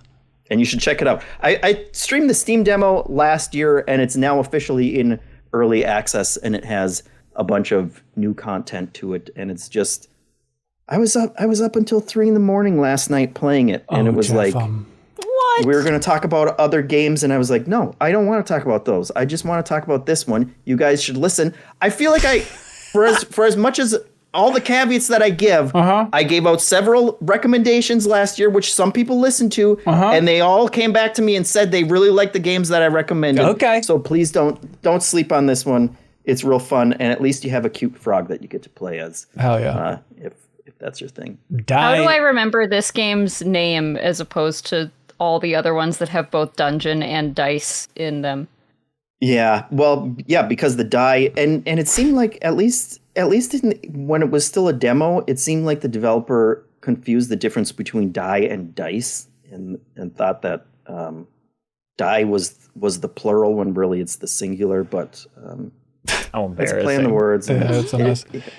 It was embarrassing. It's the one with the cute frogs. They have a feedback button. If I see any more references to that, I'm going to send in an email. They should just call it Frog Die. Oh no, I don't want the frog to die. Yeah, frog die. And it sounds like die something from Metal dungeon Gear. with frogs. Dicey frogs. Dicey frogs. Yeah, that's Dungeon not bad. frogs? That's not bad. Dicey frogs. Jeff, have you? I posted the trailer for it. Did you look at the trailer for that Castle v Castle game? I didn't know. Okay, it's in the Game Code Slack channel, but it's in the Steam Next Fest going on right now. But you talking about or mentioning Slay the Spire reminded me of it because I guess I'm trying to understand this. So the Slay the Spire developer helped fund this game via Outer Sloth, who are like the Among Us developers. It's a confusing chain, but it's just they have the demo up in Steam Next Fest, but it's called Castle v Castle. And as much as I shake my head and tap my toes and tap on my watch every time you're talking about some card-based nonsense, for some reason this game I was like, wait, I'm into this. I'm looking at it. Yeah, it feels Looks just like cute. simple card-based 1v1. And I was playing this afternoon and I was enjoying it. I'm like, why this? And I guess it's because it's not, a deck builder, really. It's not a whole roguelike system in there, but something about kind of the tabletop nature of just, I like a tabletop game if it's like card-based 1v1, more or less, And so Castle v Castle got me a little bit on that front. So if you're looking for something else in your card freakish lifestyle where it's just, cards are dealt out, they all have different abilities. You're trying to get the opponent's castle down to the base floor and trying to build up your own, but it's got a bunch of cool systems in there. Hey, Jacob Sir Geller. Yes, Sir Hansen. Sir Geller had. Do you know how this whole thing operates? Like constant stream of new roguelike deck builders. By and large, yeah, that's true. But you can find all those and more at patreon.com/MinnMax with 2 N's. You go there, find the tier that's right for you, help support us. You keep this whole thing operational, help support independent games media. If you've enjoyed MinnMax's content over the last month, hell, I'd say over the last 5 years, maybe just 2025 alone. Maybe you're new and you think, hey, I like what this outlet's doing. You can help support it directly. Go to patreon.com/MinnMax with 2 N's. Find the tier that's right for you. If you're listening, you want to try a higher tier, that's great. If you're a current supporter and you think, I think I want to jump down to a lower tier, totally great. I know I stumbled and almost said lawyer tier because you better lawyer up if you try and go down a tier. Let me tell you that much. But no, find the tier that's right for you. Please adjust it and make it sustainable. That's all we ask. And special shout out to our friends at I'm8bit. They want everybody to know about the Persona 3 vinyl soundtrack here. So Persona 3 vinyl soundtrack, let me fix the overlay. It's available in their wonderful online store. It's they got a restock of the base soundtrack for Persona 3, but then they also have the Persona 3 Reload episode Aegis. Kelsey, how do I say that? Aegis? I've always said Aegis. I don't actually know if that's correct or not. Let's go with it. Go get that Persona 3 vinyl soundtrack at I'm8bit's wonderful online store. You can use the promo code 22s15, 22s15 for 10% off of everything in that online store, except for the Atlas vinyls and pre-orders. Other than that, 10% off with that promo code 22s15. And help support I Am 8-Bit because they support the MinnMax podcast in a huge way by shipping out a prize each and every week. They ship physical things to your house. If you support MinnMax at even that $2 tier, you can submit a question on Patreon each and every week. Anything that makes the show better, we choose your number one favorite thing, and then I Am 8-Bit will ship out a physical prize to their house. And so this week, whoever has the best question wins the Bomb Rush Cyberpunk PS5 physical edition, the exclusive I Am 8-Bit edition of Bomb Rush Cyberpunk, which is very cool. All right. Joe Dean writes in with a question for Jacob and I guess everybody else. So if you're in the process of recording the podcast, you've gotten through the first half and then it happens, Ben asks you, do you know how this whole thing operates? What goes through your head at that moment? What is the most recent thing someone said on the podcast? Yeah. Okay, that's it. Just repeat the last thing. God, I wish he asked Leo this question. Yeah, probably be good. I think I'm going to have to start prepping an answer for that so that because it catches me off guard every single time you've asked me. It catches me off guard, and I'm like, I don't have a single funny atom in my body. I always have to weigh how I'm feeling. Like, do I want to make a funny joke or do I want to just keep it moving? Right. And I have to weigh it in that instant moment. Like, do I give Ben what he wants or do I just say patreon.com, we can all move on? And Sarah, I don't mean to... We have a really hard job, guys. It is really hard. It's so hard. Sarah, I mean, I don't mean to kiss your ass too much in front of you or anything, but like, when someone's as funny as you are, Sarah, you also have to feel like, does this person deserve my great sense of humor at this moment? That's the overall feeling, I would imagine. That's probably what she's thinking. Is that the thought process? Okay, I get it. Tyler Carver, seriously though, Jeff, can you imagine being like Sarah level funny and you could just like, I could destroy anybody. It's like having a superpower that you could whip out whenever you wanted to. Kamehameha. But I think part of why Sarah is so good at this is her restraint. If she was constantly doing the quips all the time, you wouldn't feel the same way. We'd be crying all the time. That's true. It would make for terrible podcasting. I know. Is this good podcasting? Just kissing Sarah's ass over and over again? Hey, Tyler Carver writes in and says, how do you all feel about true or secret endings in games? I just put 60 hours of my life into Persona 4 Golden and found out I'm not going to get the true ending or golden ending because I didn't do a specific thing with a specific character, because I didn't realize this. I did not save scum to redeem myself because I had no clue it was even a thing. Now I feel kind of cheated out of all my hard work. What are your thoughts on this kind of approach to game design? You were cheated. I don't Persona 4 is one of the worst at that, too. That is one of the most egregious examples, because at least in my playthrough, I did not feel like there was a single hint that I needed to do that thing in order to get the true ending. So I watched it on YouTube. And you feel okay with that? Yeah. It's like not going to blend in your mind? I'm mad about it. Okay. But I don't think there's any shame in just watching it on YouTube afterwards. I think that is like, if the game did that to you especially, I think you are justified in just watching the ending yourself. If it's core to the story that the game is telling, it should not be missable.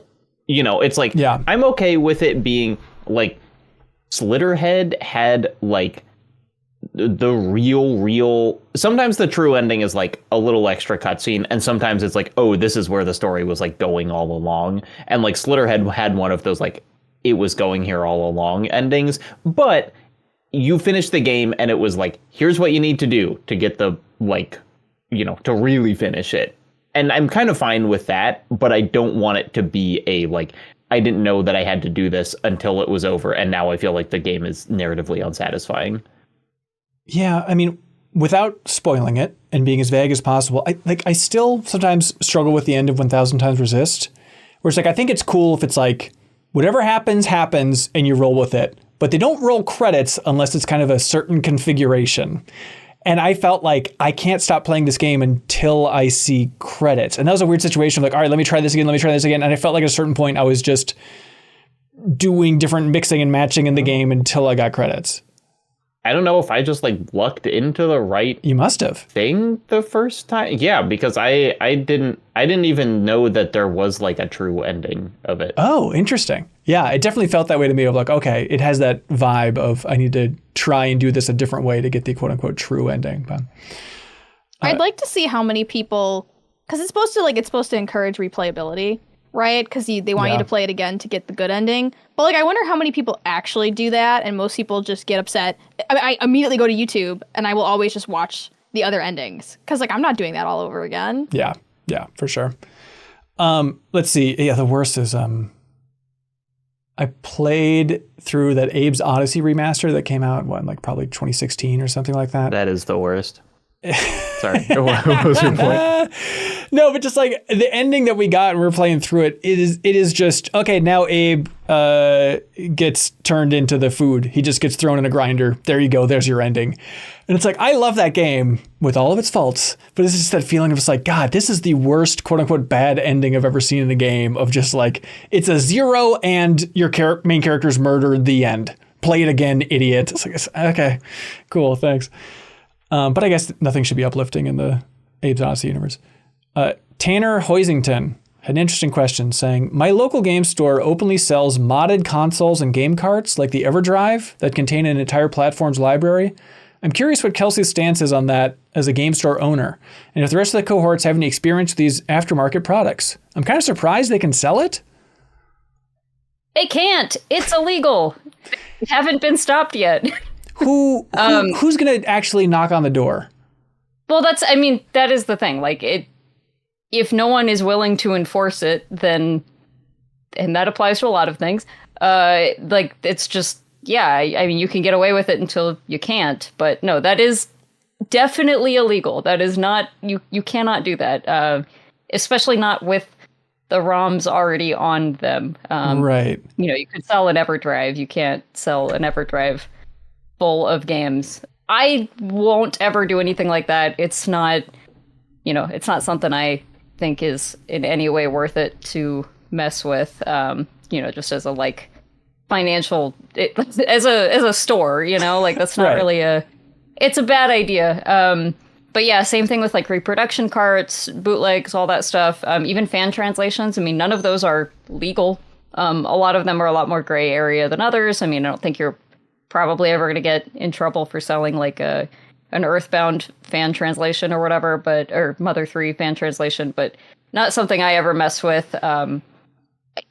Ethically, I think as long as all that stuff is clearly marked, you're safe ethically. You're not doing anything, evil. If you're like, this is a reproduction, this is a basically worthless, you can get this on AliExpress for $4. So as long as you are kind of within that and disclosing it, I think you're ethically doing okay. But yeah, no, they're getting away with it because no one stopped them. That's it. So you wouldn't even sell a blank EverDrive?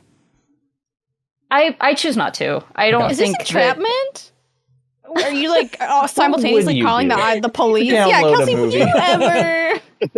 That's interesting. Yeah. We choose not to, and it's mostly just because I don't like to get into that sort of gray area with my store. I don't, I'll never discourage anyone from privately owning an EverDrive. But also, there's not wholesale for it anyways, so it's kind of a moot point.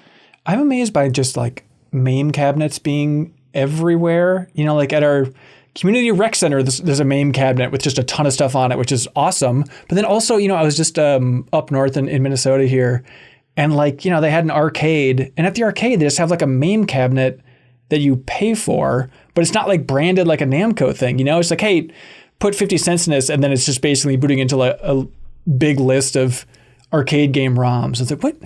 And would you say the address of that place is? Yeah, Grandview Lodge in Nisswa. But it's just that weird idea. It's I feel like at a certain point, it's just game on. Atari's not going to come knocking on our door here. It's fine. But it's just weird how loose everybody is.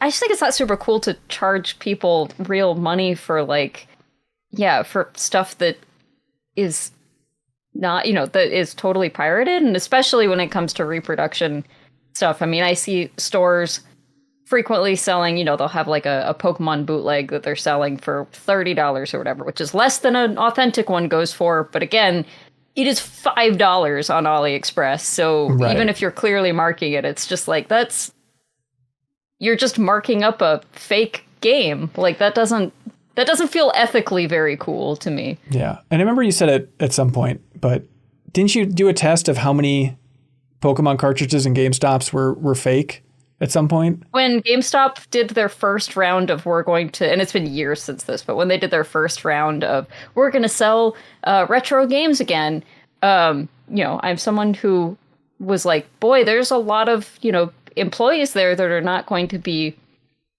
trained to know how to look for any of this stuff. So I did an experiment and I ordered, I can't remember the exact numbers now, but I think I ordered 15 copies of Pokemon Ruby and Pokemon Sapphire, and it was something like 8 of them were fake. Like, it was a completely insane amount of them were fake. And each one of those, I mean, that means people were going to GameStop with their fakes from AliExpress that they absolutely, you know, I think in a lot of cases, people order a game off eBay, they have no idea. They don't even know that there could be fake games, and I totally get that. So a lot of times it's innocent. But I think a lot of people were taking advantage of the fact that they knew that the 19-year-old employee at GameStop had never been taught that this was a thing or how to look for it. And they're like, I've got 9 copies of Pokemon Emerald. I'll take $300, please. And, you know. Yep. Yeesh. Boo writes in, they say, hey, why are video games always trying to get us to play in the sewers? I've never been in a sewer or wanted to be in a sewer in real life. I never want to be in virtual sewers that developers spend money and labor lovingly rendering every year. Yet most of my favorite video games, from Mario to Final Fantasy VII to Metal Gear to multiple Resident Evils, require players to live out their power fantasies surrounded by simulated human waste. What gives? I feel like it's got to be cheap. Cheap to develop. Yeah, it's just assets. Like, how do we get them in a tunnel? How do we get one texture? And it takes you from point A to point B, and you don't have to actually be like, wait a second. That's not the exact distance of me trying to escape the city, right? But they just stick you in a tunnel and they're like, now you don't know. Now you don't know that we're, bending time and space around you. You're right. And then you can pop out and climb. I was like, oh, now we're in this whole new level in this other side of town. It's like, it's just, we talked about it before of like, why dungeons?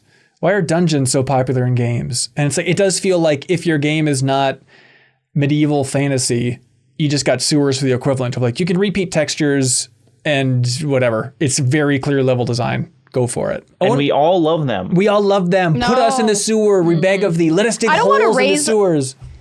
I don't want to raise or lower the water level. Oh gosh. Is it the Resident Evil 4 one with the invisible bugs? That's pretty good. Yeah. What do you think about Metal Gear Risings? Bad. I mean, it's like that game it's great because you're playing Metal Gear Rising, but like the worst levels in the game. Yeah, that's tough. I mean, like underground in Mario count? Is it a sewer? Like, is there like you get to turn a nozzle? Because I feel like it's not a sewer unless I see a pipe, a ladder, and I turn a nozzle and it raises and lowers the water. Those are my criteria for sewer. Right. Yeah, because I was thinking like, some Teenage Mutant Ninja Turtle game is probably the easy, like Hyperstone Heist. It's fun to fight in the sewers, but it's like, that barely counts. That's just a backdrop. You want to really engage with the filth of the sewer, like Sarah's talking about here. Owen McCarter writes in, hey, MinnMax, hello. Can you guess how many times London has been remade in a Ubisoft game? I mean, it's like if we list them. Please. It's at Assassin's Creed, Watch Dogs. After that, I don't know. Technically, there's one more. But it is spelled differently. It's spelled Lunden, if that's a hint. Oh, that's not a hint. It just makes me upset. Assassin's Creed Valhalla. Apparently you went to like early London as well. So technically they've made London 3 times. After a mere 300 hours of playing Assassin's Creed Valhalla, you got to London. That's it. Felix Davin writes in, hello, handsome panel. Oh, gosh. How often do you sing in your daily life? Singing brings so much yumness and delightful energy. Okay, cool it, Felix. How often do y'all sing in your daily life? I used to all the time in the car, but now my commute, I take the train into work, and the train is like a 3-minute car ride away, so I get time for one song now. You gotta time it, make it a short. Okay, you gotta go for one of your ska hits or something. Really, bang it out in time. That's right. That's all I do is sing ska in the car. It's literally constant in my household that like both Annie and I are just singing terrible made up songs about our I do that animals. too. Oh, I do that. Is that what the question is? Yes, I sing to poggers all the time. Yeah, where we're just, it's like the cat named Fred is lying on the stairs and we're like, look at this guy named Fred. And it's like, it's just like that is happening every 90 Hang on, seconds. were we recording that? Do we have that on tape? Is that locked down? I think that's a secret. Pets, or I sing kids. That is exactly it. Like I have quadrupled, quintupled, whatever beyond that is the amount of singing that I do per day. Because like I'm making up songs, 3 songs a day minimum with the kid. It's just constant. Your kid or for your kid? A little bit of both. Yeah. Like this morning, it's just the most fun thing ever. Of like I was brushing his teeth and it's like, okay, and then the big joke is him brushing his tongue because it makes him laugh a lot. So it's like I was brushing my teeth and brushing my tongue, and then it's just a matter of like, what was the killer hit we had this morning? It was like, data teeth, data tongue, data teeth, data tongue. And then just him like clapping along as he's also singing data teeth, data tongue. It's like, this is the greatest moment of my life. It's the best. Matthew Phelps writes in and says, in wake of the news that Warner Brothers is cleaning house by shutting down 3 studios, a thought about Monolith Productions' Nemesis system comes to mind, still hoarded by Warner Brothers under the protection of patent law.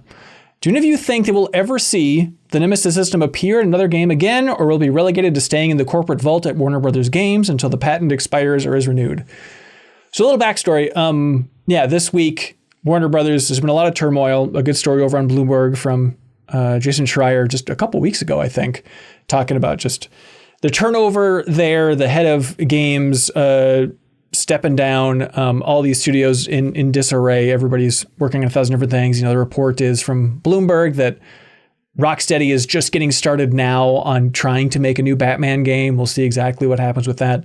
But then this week, the hammer dropped, and Warner Brothers San Diego and the team behind Multiverses, and then Monolith, which is maybe the biggest of all that. They were all shut down by Warner Brothers this week, which is brutal. I mean, Monolith has been around since the early 90s. It's kind of quietly a legendary studio. So is that the best way to put it, you think? Because you look back at their pedigree and it's like, okay, they made Blood, which there are Blood fanatics out there. Shogo, there's Shogo fanatics out there. Then you get to like No One Lives Forever, Tron 2.0, Fear, Matrix Online, Condemned, Gotham City Imposters, The Shadow of Mordor, and War games, obviously, that Guardians of Middle-earth weird MOBA thing they also made. Like, it is just, I don't know if you want to elevate it to cult classic, but so many of those games, like, I mean, No One Lives Forever alone, Fear alone, it's just wild. To have one game where people talk about an aspect of its mechanical or like design prowess decades later is incredible, and they had multiple because people still talk about the Fear AI, and everyone brings up the Nemesis system all the time still, and it's like having both of those things that makes you kind of legendary, even if they had never made anything else. Yeah, and so sad day, they were working on that Wonder Woman game, which Jason Schreier outlined had kind of been rebooted a while ago because I think the idea, the timeline was that after Shadow of War, that team was working maybe on something else. They're working on a new project there. Then that was scrapped, and they were really frustrated about Warner Brothers taking forever to make the call that it was being scrapped. And then those folks, by and large, a lot of that team leadership went over to EA, and they built up that new studio, Cliffhanger Games, and now they're working on that Black Panther game. And that's like the director of Shadow of War and Mordor and the studio head and all that stuff. They're over there with EA making the Black Panther game. But then the Wonder Woman game was being made by Monolith, and now that is scrapped. And there's so many kind of, heartbreaking posts on social media from people just being like, God, this game was going to be good. We promise you guys, we wish we could show you. And now it's just years and years of our lives are gone. Because Shadow of War was 2017. Like, it has been 7 years. It's just brutal. So 8, thank you. Correct. Better at math. Nemesis system. I mean, Warner Brothers put the patent on it. They said that they were trying to do something with Wonder Woman about like her befriending people using the Nemesis system before the project was rebooted as well, which is a weird idea, but I think it just is going to go in that Warner Brothers vault. I think you put it the right way, Matthew. Like, corporations love hoarding crap in their vault, like they're just like that Smough dragon that you hear so much about in those Middle-earth games. Yeah, but people were using the Nemesis system in other games. Like, it was what? Basically in Odyssey, like in Assassin's Creed. Yeah, and there was another indie game too that I think was a roguelike. Actually, sorry, but like you can put a patent on Nemesis system, but like, are they out there looking at every single game and being like, oh, this is too close to our system? Like, I think it had a chilling effect on probably bigger developers trying to do that stuff. But it's like, yeah, we'll see other like procedurally generated trees of characters that will react to things that you do. I don't think you... Yeah, I think one of the, like, you know, subtly challenging things is we're always like, oh, they should put the Nemesis system in X, you know, put it in this existing game. And I think, like, if you look at Shadow of Mordor and War, it's like, to really make it have the impact that it did in those, it's a colossal amount of, like, effort dedicated to, like, both of those games were essentially the entire scaffolding of the game was built around the idea of having this. And they were big, expensive games with a lot of characters and a lot of voice lines and whatever. And so I think, like, I kind of think we won't see another thing like that just because it's like, you've got to be, like, all in. But I think we'll see echoes of it. And, you know, 10 years from now, us old heads will be like, this reminds me of the Nemesis system, and everyone else will be like, that game is older now than Mario was when you were born or whatever. I mean, I do wonder if even that Black Panther game that a lot of those leads are working on, they'll try and skirt as close as they can legally without being like, it is the return of the Nemesis system, but basically trying to incorporate some of those ideas again. It seems like that'd be the most likely team to do it at this point. But yeah, I mean, it's brutal. It's not like the beginning of Warner Brothers interference in that studio. I remember, even if you remember the launch of Shadow of War, the microtransactions and how everybody was enraged by all that. I remember them even saying, because I visited the studio twice, and I remember them saying, like, yeah, in Act 4 of Shadow of War, there's kind of like the whole live service element kind of gets rolled in, and they're like, yeah, if we ended up doing another one of the Shadow of War Mordor games, like, this would be what the entire game is. It's kind of just live service Middle Earth approach. Yeah, that part of the game would suck. All right, well, there you go. It was the worst part of the game. And then I remember also hearing from somebody who was on that team that they're like, yeah, Warner Brothers told us that for our Middle Earth games, we can't have a woman in the game unless she's under 30 and hot. All right, that's cool. Okay, but the lady in Monster Hunter, the other captain lady, she's so hot. The older lady? Oh my god, we didn't even talk about our group of ladies we travel with. Oh my god, everyone's so attractive in that game. You seem like an Eric type. It's so good. Who the hell's Eric? One of those dweebs in Monster Hunter? I don't know. It's like the one guy. There's two guys, and one's a dork and one's a jerk. Like, that's it's basically like a bunch of badass ladies, and then like a guy who's like, I like butterflies, we should study them. and then the other guy's like, I refuse to remember your name. I'm just gonna do my own thing. Smart, yeah. Shane C writes in and says, 2 weeks ago, Haley asked who was going to write the Wowed by Avowed headline. She and Ben both guessed Polygon, but I'm afraid the answer we're looking for was Aftermath. It was Aftermath, ladies and gentlemen. With that, did they really write that? Yeah, as I was making the headline, like for the thumbnail on that episode of the podcast, like, God, I want to write Wowed by Avowed, but we make fun of that headline in the episode. I can't use it. An Attack Corgi writes in and says, howdy, folks. As someone who still has imposter syndrome, even after working in my industry for almost a decade, I wonder if I'll ever shake it off. Maybe imposter syndrome is simply knowing what you don't know. Interesting. Have you all ever had a quote unquote I've arrived moment in your career? Interesting, because I wouldn't say that once you have an I've arrived moment, your imposter syndrome goes away. I don't think those are connected as much as you think they are. Yeah. Yeah, I didn't know that first part of the question was on there. Yeah. Because you just said I've arrived moment, but it's like, well, that hasn't solved my anxiety. So good news, it doesn't go away. It doesn't go away forever. Good luck. Yeah. Enjoy. And I think, I honestly, I think that they're probably right in saying, like, you know what you don't know. I mean, there was, I don't know, it was 2 weeks ago or whatever, when everyone on the podcast was like, yeah, I don't know anything about video game history. And it was like, including, you know, it was like Haley saying, like, Ben, you don't know anything about video game history? And we were also saying, but I asked one of my favorite writers to write the foreword to my book, and he said yes. And I was like, well, can't get better than that. And who is that? Nana Kwame Ajayi-Brenya, the writer of Chain Gang All-Stars and Friday Black.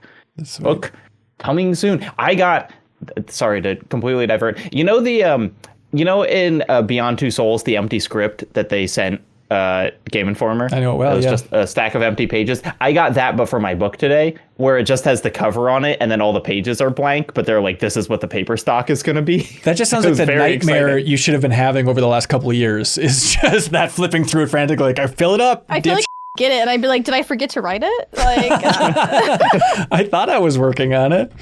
That's a cool prop, though, to keep around. It is. I mean, it's like, and now we've got 250 pages that we can just write anything on. Just think the possibility. And it says it'll be written by you. Ooh, yeah. Wedding guest book. That is a great idea. Thank you. There are going to be 25 people at our wedding, but they can each write so much. Each of them gets 10 pages. Yeah, video game essay. Go. I was trying to think of that I've arrived moment. It's never as satisfying as you think. There is not a big epiphany of we've truly made it. Like every once in those moments, it's like, wait, are we one of the biggest gaming podcasts out there? That's a weird moment to think of. Just like, okay, I guess the train has docked at the station and we have arrived technically. Remember just little moments. Like I remember being in San Francisco a while ago, and I was getting drinks with Michael Hyam, who now is at IGN, but he was referencing, he's talking about some other video game podcast. And surprisingly, I was like, oh, I haven't heard of that. And he's like, oh, it's hosted by this guy. I'm like, I've never heard of that guy. And he's like, what? He's like, how could you have not heard of that guy? And he said the little line, maybe he was just kissing ass and being nice, but he's like, oh, I guarantee you he's been influenced by you on gaming podcasts. I was like, that is strangely one of the sweetest compliments we've ever got. Of this person you haven't heard of? Oh, they know you and they were influenced by you. It's like, oh, that's a wild thing to say. Thank you. And it was probably just. And you were like, I haven't even heard of this person. And I doesn't even never exist will. to me. Oh, yuck. Video game podcast, be you. I've had a couple of ones where, same thing. It never goes away. But there have been a couple of times where someone has known who I was, and I'm like, wait, you know who I am? I like you. The big one for me was Tim Schafer was like, oh yeah, I know who you are. I follow some of your stuff. I'm like, what? Really? That's so weird. Thanks. That's wild. It even it stuck out to me as sweet too when we had Tim Schafer, I think it was for the interview talking about Psych Odyssey, and he told us he told me that I need to cool it with how much I love Psych Odyssey. And he's like, because I watched your segment on the podcast and I was looking at everybody else and they were all bored and annoyed. He's like, I saw Kelsey there looking frustrated and bored. I'm like, I love that Tim Schafer called you out. In a nice way of the fact that he recognized you. Probably. I don't know. I really like Psych Odyssey, obviously, but maybe I just don't like you, Ben. No. I get that. Yeah. It was more just the fact that he singled somebody out. My issue is I've been working in the video game industry for 9 years. And when I look back on that, I'm just like, wow, that basically makes me a veteran. Because the video game careers are really short, essentially. So 9 years is something I think that's worth celebrating. And recently I was talking to a bunch of other marketers for, we were talking about our GDC panel on marketing. And I was like, wow, all of these people that I'm talking to are so smart. And they know exactly what they're talking about. And I'm like, but I also know what I'm talking about. So it's just it's crazy to sit at that table with your peers and realize that they're impressive, but you also have things to be proud of. Right. Yeah. This is getting too self-indulgent, so feel free to stop the podcast at any moment. But I had one of those moments recently where I was I was invited to be on the Nextlander podcast, and I was like, oh God, I'm so nervous. I don't have anything I can talk about. And then there's that moment of wait a minute, no, I can talk about going and recording a video at the studio that makes EverQuest, and I can talk to Vinny about that on a video production level, and I can talk about the history of EverQuest. There's that weird moment of wait a minute, I think I can hang with these Nextlander guys. It's just that weird feeling of wait a minute, I can throw a punch with this Dragon Ball character. This is going to work out okay. Zachary Sweet writes in and says, no question here. I just wanted to say that the Retro Game Treasures video was great. It's a wonderful format, and I hope to see more of them in the future. P.S. You're right, Ben. It's a crime that this format wasn't used in the Game Informer Game Vault. Thank you, Zachary Sweet. So yes, this is what we were teasing for a little while here at MinnMax, where Kelsey took the time out of her day to go to some store in Seattle called Pink Gorilla Games. But the twist is that we invited a developer, specifically Ryan Payton, who was the associate producer on Metal Gear Solid 4, but also worked on Subsistence with Metal Gear Solid 3 and was the original creative director for Halo 4 and then directed Batman Arkham Knight and Iron Man VR. So we invited him to come by and basically Arkham do the Shadow. Arkham. Thank you so much. Good correction. See, this is why you're an expert and I'm a rookie. But he came through, and basically the format is kind of like Criterion Closet picks of just, hey, let's walk around this store and share some stories about the games you worked on and games that inspired you and stuff like that. And so it's up on MinnMax's YouTube channel now if you want to check it out. Kelsey, thank you for being a champion with that and being up for, it felt just like a weird pitch of like, hey, I have this pitch for an idea that involves a ton of work from you. What do you think, Kelsey? I mean, I think that is a fair fear to have, because in general, I think it's a bad thing to pitch. People be like, by the way, I thought of this great project for you. Yes. You have to do so much work on it. But I actually really enjoyed this. I had a good time both, preparing for it and actually doing it. And it's, the only thing I feel bad about is that, yes, I have game stores that have a lot of video games in them, but it's not quite the vault, because popular stuff sells all the time. So like if they're really influenced by Ocarina of Time, like there are days where we have just sold our last copy of Ocarina of Time, and then what? You know what I mean? So like that's the good, thing. You don't want to hear him talk about Ocarina of Time. Absolutely. You want to hear him talk about like the weird stuff. Yep. That's fair. But I mean, the thing that just that made me think of that was he was like, oh, you don't have Killer 7. I really wanted to talk about Killer 7. And I was like, oh, that one stands. I have it at home. Like,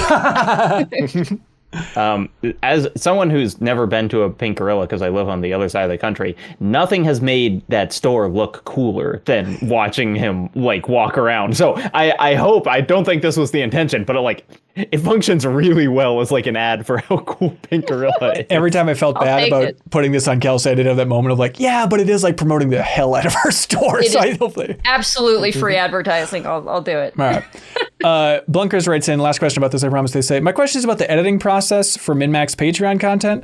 So the full version of the Ryan Payton retro, what did we call that show? Retro Game Treasures video has some really great stories that weren't in the public version. Are these stories specifically to reward paid subscribers, or is it just simply to get it down to a cleaner, shorter version? This is more like a bonus pod question. This is good. I like it. It's a fascinating thing, and it's something I think about all the time. Where, as a video editor, you have so many moments of like, God, I want to keep this part in because it's really interesting, but it destroys the flow of the video, and I know to the video's ultimate detriment, and I just need to swallow it and delete it. And that is so satisfying to have. If you're at the $10 tier on Patreon, we have the extended versions of videos like this. So there's a 35-minute version of that Retro Game Store thing. And it is so satisfying to have that moment of like, I'm deleting this chunk, but it's good because it makes the video more tight and better overall. And at the same time, now it's like a nice bonus for the people who are supporting at the $10 tier. And so it is just the greatest cushion in the world to have as a video editor of like, God, it sucks to lose this, but it's a double-edged sword because now it's a benefit for those other supporters. So it's a funky cushion feeling. Of money. Cushion of sweet cash. Tom, when I was writing my book, every time I had to like remove a paragraph or a page or whatever that I really wanted to keep, I like kept it in a separate document.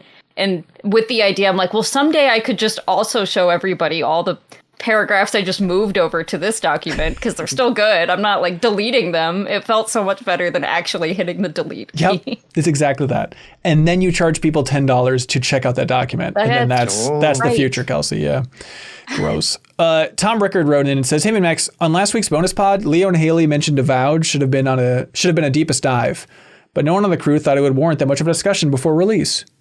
I guess I don't remember if we talked about it. I guess not. It got me thinking, are there any past missed games you feel like should have received a deepest dive, or any big mistakes on past deepest dives? P.S. Justice for the Silent Hill 2 deepest dive over Echoes of Wisdom in the nicest way possible.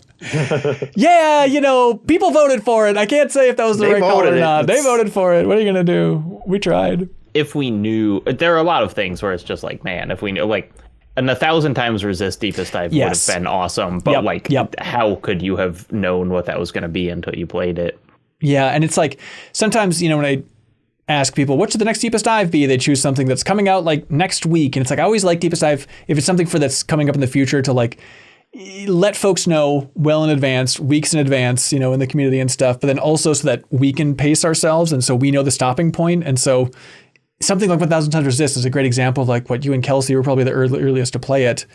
And we're like, oh, this is awesome. But it's just like a weird feeling to be like, okay, I'm playing this pre-release, or even after Right came out, so I'll stop at this point, then let's try and cobble together Deepest Dive. Like it's a tough format to do. So you kind of have to predict it, and you naturally will lose some that would have been great in the process. But Beefcake writes in, oh, my answer I talked about before is, we should have done Death Stranding over Outer Worlds for our first Deepest Dive. I think it would have been a more interesting one overall. But you should still do Death Stranding. I know. Just do it now. I know. Death Stranding 2 is coming out soon. Beefcake asking, what is the last hobby you quit?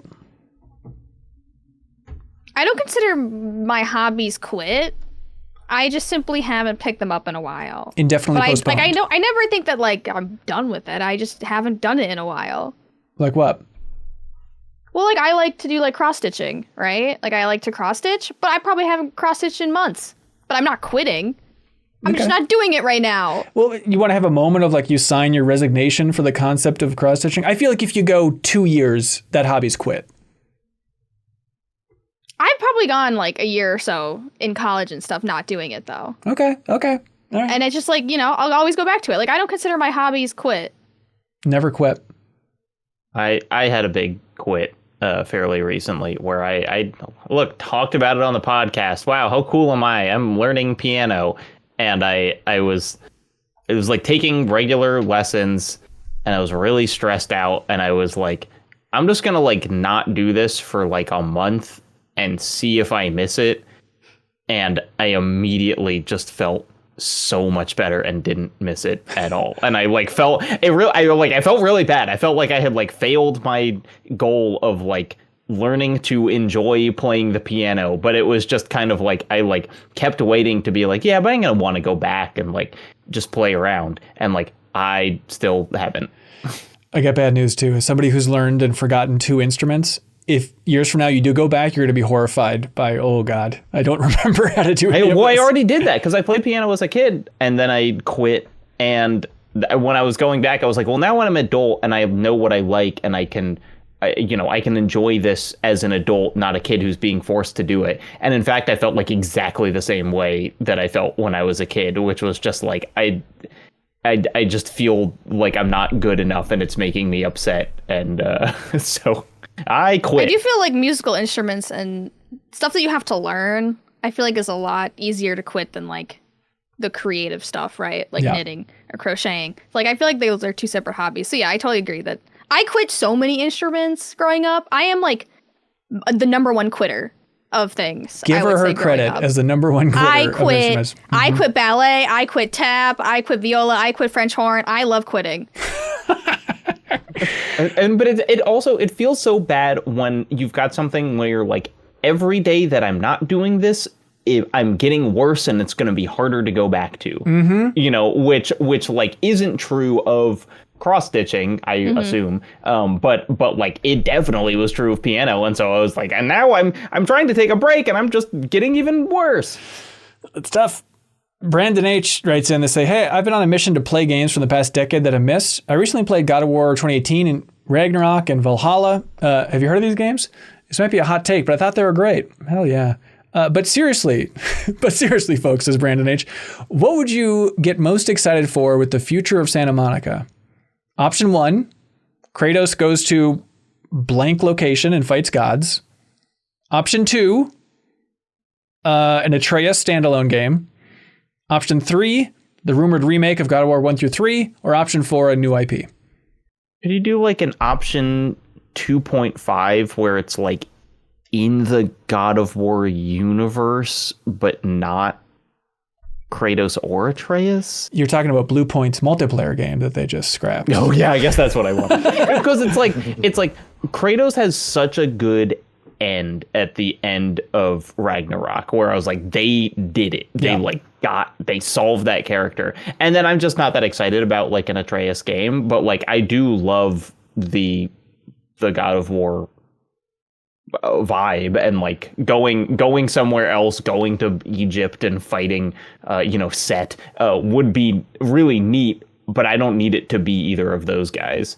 Yeah. So, light spoilers for the end of God of War Ragnarok here. But I remember it's so interesting hearing like spoiler cast with the game's director where he said that like, Cory Barlog had like a list of things that need to happen in Ragnarok.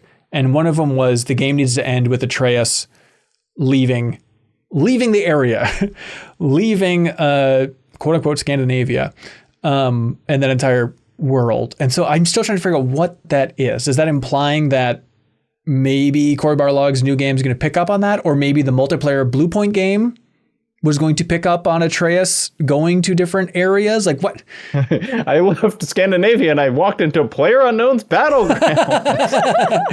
Yeah, I know. But I do hope that, some new take on God of War from the core team. Yeah, it'd be cool if they got away from even those core characters, but I don't think they could at this point. I think they're pretty locked in. I think it's going to be, God, what? Atreus going to Egypt? Is that just the most, if you had to guess, if you had to put money down on the next God of War game, what it's going to be like? Is that just the smart money? It just feels so obvious that I don't feel like they would maybe zag just to not do that. But the zig is a big pile of cash. You get that Egypt it's a big pile of cash anyway. They call the game God of War. People buy it. Yeah, but it's tricky. And then I do think, and I have no inside knowledge, but I do think that Cory Barlog's probably working on a new IP over there, and it'd be interesting if that was set in the God of War universe, but who knows? Cathal O'Halloran says, simple question. How is Jeffem's sofa? It's still a sofa. It's finished? It's done? Yeah, I finished it a long time ago. Oh, okay. Probably a couple months after the second kid was born. And it's great. It still works. It's still a sofa that we sit on every day. And when I fall asleep on it, I'm basically just sleeping on a bed anyway. So it's comfortable. Yeah, that's good. That's it. Could you tell us more about the sofa? It's got lots of seating room. Sometimes I use cash as a cushion when I sit there. Okay, good. See, this all the cash I save not buying a different couch. Smart. I pad my butt with. So. All right, what do y'all like for question of the week here on that fiery ending? I like the true endings in games. I like the sewers level question. The I've arrived moment in your career. What do y'all like? What do you think of? I like the modded console one just because I liked Kelsey's very nuanced and informed take on it. That is helpful. Yeah. That is helpful. Everyone feeling good about that? Yeah, you're all nodding like you like me. That's so nice. Wow. All right. Even Tim Schafer. All right. Tanner Hoisington, congratulations. You won question of the week. You just won the Bomb Rush Cyberfunk PS5 version, thanks to I'm 8-Bit. Now it's time for something we like to call Get a Load of This.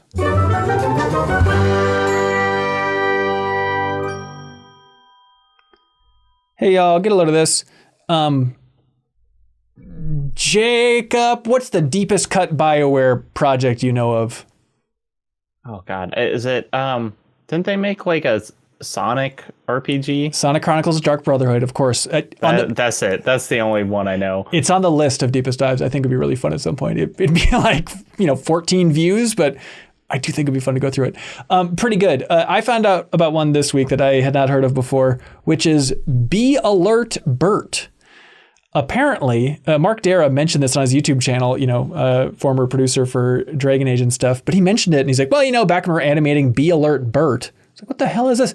Turns out in the late 90s, they needed something for the animators to do at BioWare. And it's like, hey, do you want to animate this bee, this CG bee in this like Canadian educational old shorts called Be Alert Bert?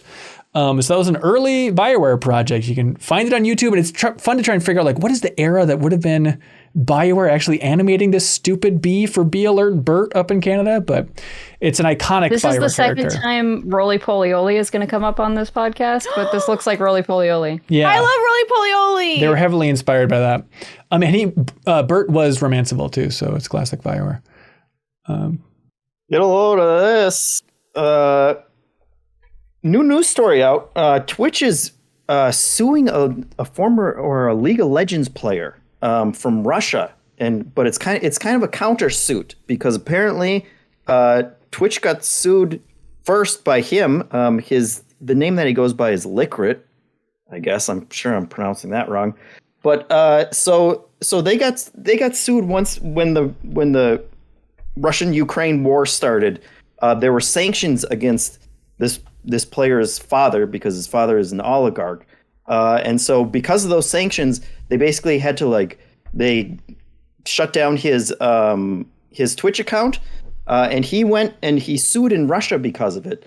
And now Twitch is suing in America to try and stop that verdict that they got, because apparently now they owe more money than there is money in the world to this League of Legends player. Like, apparently the original fine. Yeah, pretty much. The fine was for 100,000 rubles per day, which is like about $1,000. But then in addition to that, the amount would double every week without any kind of limit. These are like this is like one of those numbers. Math problems. Yeah, yes. They're like, would you rather receive 1 penny a day and double it every day?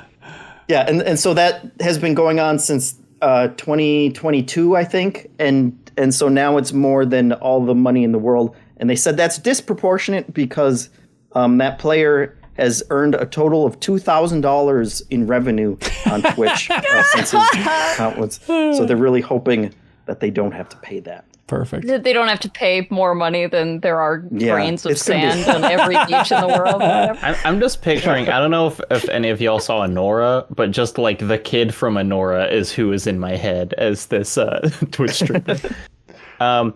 Get a load of this. Hopefully I'm not the only person watching Severance, the best show on streaming right now. But what I didn't know about, and I just ran across on the old Blue Sky the other day, is that Apple TV, the official YouTube channel, uploaded an 8-hour Severance Music to Refine to video that's basically like a lo-fi hip-hop beats, but it's featuring Odessa, like the songs, and they're really good. It's like much more kind of musically interesting than most lo-fi beats to study and relax to. And so I've been having it on while I've been doing stuff the past couple days, and like it's great, and it reminds me of Severance, which is a great show. But it's like it's not 8 hours of unique material. It's just kind of a couple songs looped, but like they're very enjoyable. I love that. I love companies just getting smarter and smarter about like, yeah, just put that music, put just that environmental music, background audio, put it up on YouTube. Just put it on your channel. Like, I don't know if it's just modesty or what is going on with a lot of companies, but like, there's a YouTube video where it's like, hey, here's just background noise for being on the Normandy in Mass Effect for 10 hours. It's like, why is it BioWare uploading that? Why is it a fan doing this? Like, just come on, corporations, get on that stuff. Like, it's so obvious. Like a copyright strike from whoever originally made the music, and then they would sue for royalties on however. It's like, that's the reason why they don't do it. Yeah, because sometimes ownership is really complicated. Especially with music. Yeah, and the sounds and stuff. But also, could the Severance people please leave the rest of us alone who don't have Apple TV? I feel like I live in a living Wordle hell about every day I can't go without seeing something mentioned about Severance, and just leave me alone. What if you joined them? I mean, it's like in like 3 weeks the season will be done. Then you can sign up for a free trial of Apple TV, watch it all in like a week and a half. You're gold. I know. But I need to wait for the rest of this week, and I'm like, I keep coming upon things, and I'm like, what is this? Like, this doesn't make sense to me. It's always Severance. Correct. And they're talking about your innies and your outies. Their inners. They're like, what's your inner? And I'm like, what are they talking about? Like, did I miss something? It's Severance. Oh my God, leave me alone. Everyone's either talking about their belly buttons or Severance. I'm being haunted by it, and I will genuinely watch it, but like, Jesus. It's hard to be on the same way, Sarah. Come on, culture! Stop talking about it. I'm also in the same camp. I watch it. I don't have some Apple. It feels like you'll watch it and you'll be like, everyone was right. It's what happened to me. I'm so sure. It just I believe you. Some streaming services just seem insurmountable. It's like there's something I want to watch, and I found out it's on like one of them. Yeah, but I found out like it's on Paramount Plus or Apple TV. I'm like, who am I? Who do you think I am? I'm going to go log in and make an account for this? Are you out of your goddamn mind? But I guess I probably should have something. I mean, it's like Apple TV has like 2 good shows a year, and Netflix has like 400 pieces of filth. And so it is kind of like, well, what do you want to do? Like, yeah, I guess so. You leave me and Love is Blind Minneapolis alone, Jacob. I know. We should my hometown heroes. Because I've been watching it and I want to hear the Minneapolis takes on it. Why are we not doing like a watch party?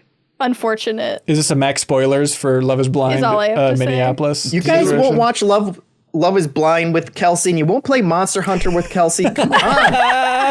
Trying to make anyone, like, Sarah, do you, like, know anyone who knows anyone? No, well, because I'm not, like, a Minnesota native. I'm a transplant, basically. But, like, I want to talk to, like, Ben and Ben's wife and, like, anyone else. Like, do you know any of these people? No, I don't think so. I think my two wife... of them are named Ben.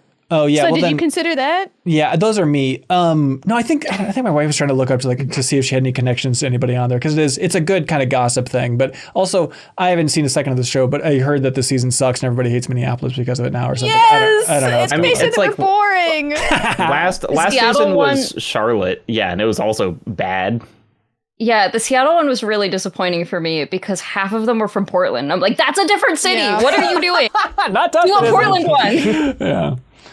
Hey, anybody else got another thing? Yeah, get a load of this. Oh no, you go first. Sorry. Okay. Mine's really quick. I've been watching a lot of Monster Hunter content lately, and somebody, you know those palicos when you die, they like bring you out on a stretcher and they flop you back out by the monster, and they're like, they pat you on the back and they're like, get back in there, champ. Apparently, if you follow that palico, it will take you all the way back to base camp.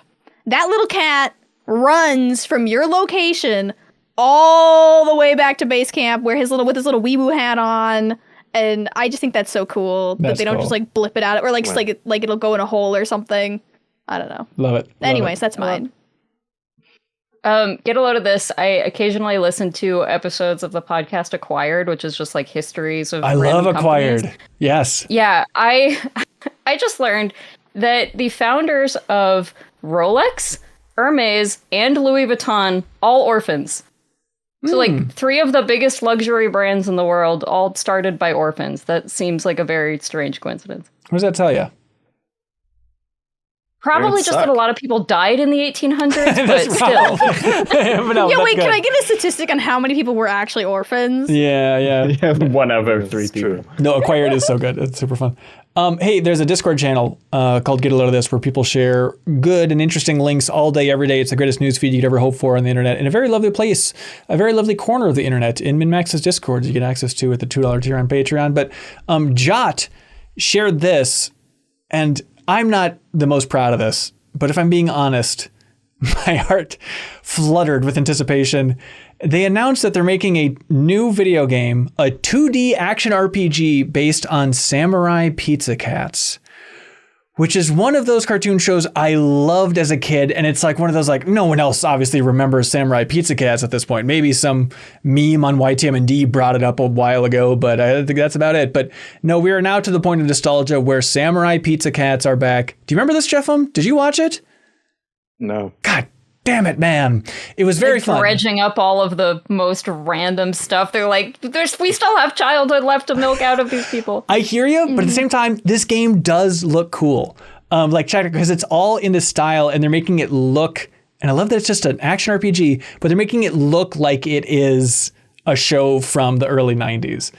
So it's coming out in 2026, and I'm super excited about the Samurai Pizza Cats video game. There was a Super Famicom game for it, by the way. Okay. I never played that one. Like back in the day. Okay, maybe that's New Show Plus. I try to explain Samurai Pizza Cats to other people.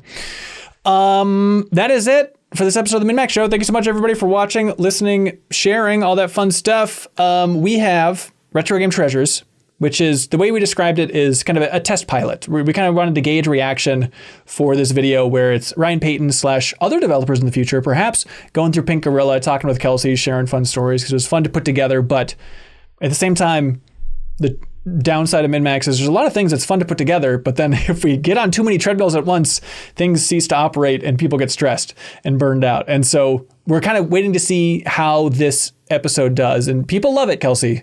That's clear. And so Kelsey's been on a MinnMax roll. I know. She's actually Miss MinnMax. Yeah, absolutely. Yeah, take the sash, please. So no promises at this point, but it would be fun to make more of those. I don't know how you're feeling at this point, Kelsey, about it. I mean, like you said, like it's not going to be an every week thing. Yeah. We just simply do not have the bandwidth for that. But I mean, I had a great time doing it. I would love to do it again. Yeah, and we have a list of developers that'd be super fun to have on the show. Also, let's see, we have a new rapid fire interview that just went up. This is with Joseph Ferris, the the Oscars man himself, It Takes Two director, and the director of the upcoming game Split Fiction. Kind of an ideal guest for a weird format like rapid fire interview, where like before the interview was a lot of like, have you seen these, Joseph? This is going to be weird. Just so you know, this is a different kind of interview. And he's like, I haven't seen it. Whatever. It'll be fine. Just roll with it. It's like, okay. So you can check that out if you want a lot of insight, maybe too much insight on Joseph Ferris and Split Fiction. But thanks for everybody for the kind words on that. Any help sharing with that. And this is very dorky, but this is a podcast for it, I suppose. And again, only do this if you want to. I'm not saying you need to, but if you are interested in like the actual process of video editing, video production, revisions, discussions, behind the scenes stuff here at MinnMax, I do think one of the most insightful things we do is I cut together like a rough cut of rapid fires like this. You know, Leo also did this for Indiana Jones, but we cut together a rough cut. In this example, I think it's an extra like 4 minutes or something on that rapid fire interview, which is a lot of questions, dozens and dozens of questions. And then we do like a screening session. So in this one, it was Kyle and Leo and Haley and I, and we just watched the rapid fire and I kind of gauged their reaction and just be like, okay, that joke doesn't work. That doesn't work. This is confusing. And so it's us watching it and then making edits to that rapid fire. But this is all that being said, it's in the Backstage Pass tier in the Discord. So if you're at the $10 tier, you can really dive in for this, 40-minute discussion of us really getting in the weeds of like, how do we fine tune this rapid fire interviews? So thanks for the kind words on that. Also, if you support us at the $5 tier on Patreon, you get access to Bonus Pod, the Patreon exclusive podcast. Haley's been killing it over there lately. Last week was a great episode all about player choice in games. And then this week was fantastic. Sarah and Haley and Jacob's sweetie, Annie, they all jumped on to talk about the history of The Sims, walking through the full Sims franchise, playing old Sims music. Turns out The Sims is like a great storytelling engine, and so just having you guys gush on the podcast about it was a really fun listen. So thanks for jumping on to finally talk about The Sims, which you have been banned about talking about on the main podcast. I was not allowed to speak on Sims on the main podcast. Yeah, relegated to bonus pod. It's really worth listening to because it's just everyone confessing their teenage sins. Right, like it's like everyone is just like, oh, I'm embarrassed, but I did this. Yes, exactly it. So unlock that at the $5 tier. It goes right in your favorite podcast app. It's a piece of cake. It's a piece of cake to bake a pretty cake. Patreon.com/MinnMax with 2 N's. Appreciate that. That is it. Jacob, you have something you want to plug? By the time you're listening to this, I'll have a new video either on Nebula, if it's February 27th, or everywhere else on YouTube on February 28th and beyond. It's a fun, dumb video about like gore and Slitterhead and Prototype and stuff. So have fun with that. Right on. Also, you did a big charity stream recently, man. Oh, yeah. I counted... Here, do you guys want to know how many demons do you think are in the entirety of Doom 2016? How did you count? Did you literally just count? Yeah, one at a time. It's literally the entire stream is just me counting up. 1, 2, 3. I'm gonna go with 345. Ben.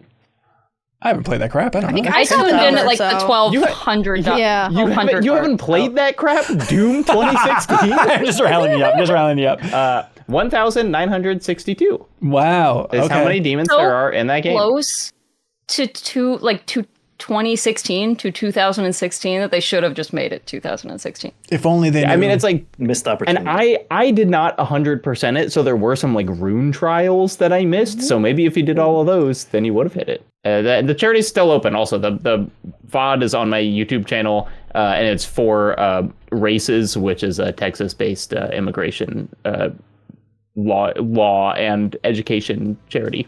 Right on. Awesome. Great. Thanks so much, everybody. Appreciate it. We'll be back next week for a new episode of the MinnMax Show. And until then, be good, have fun. Let's go.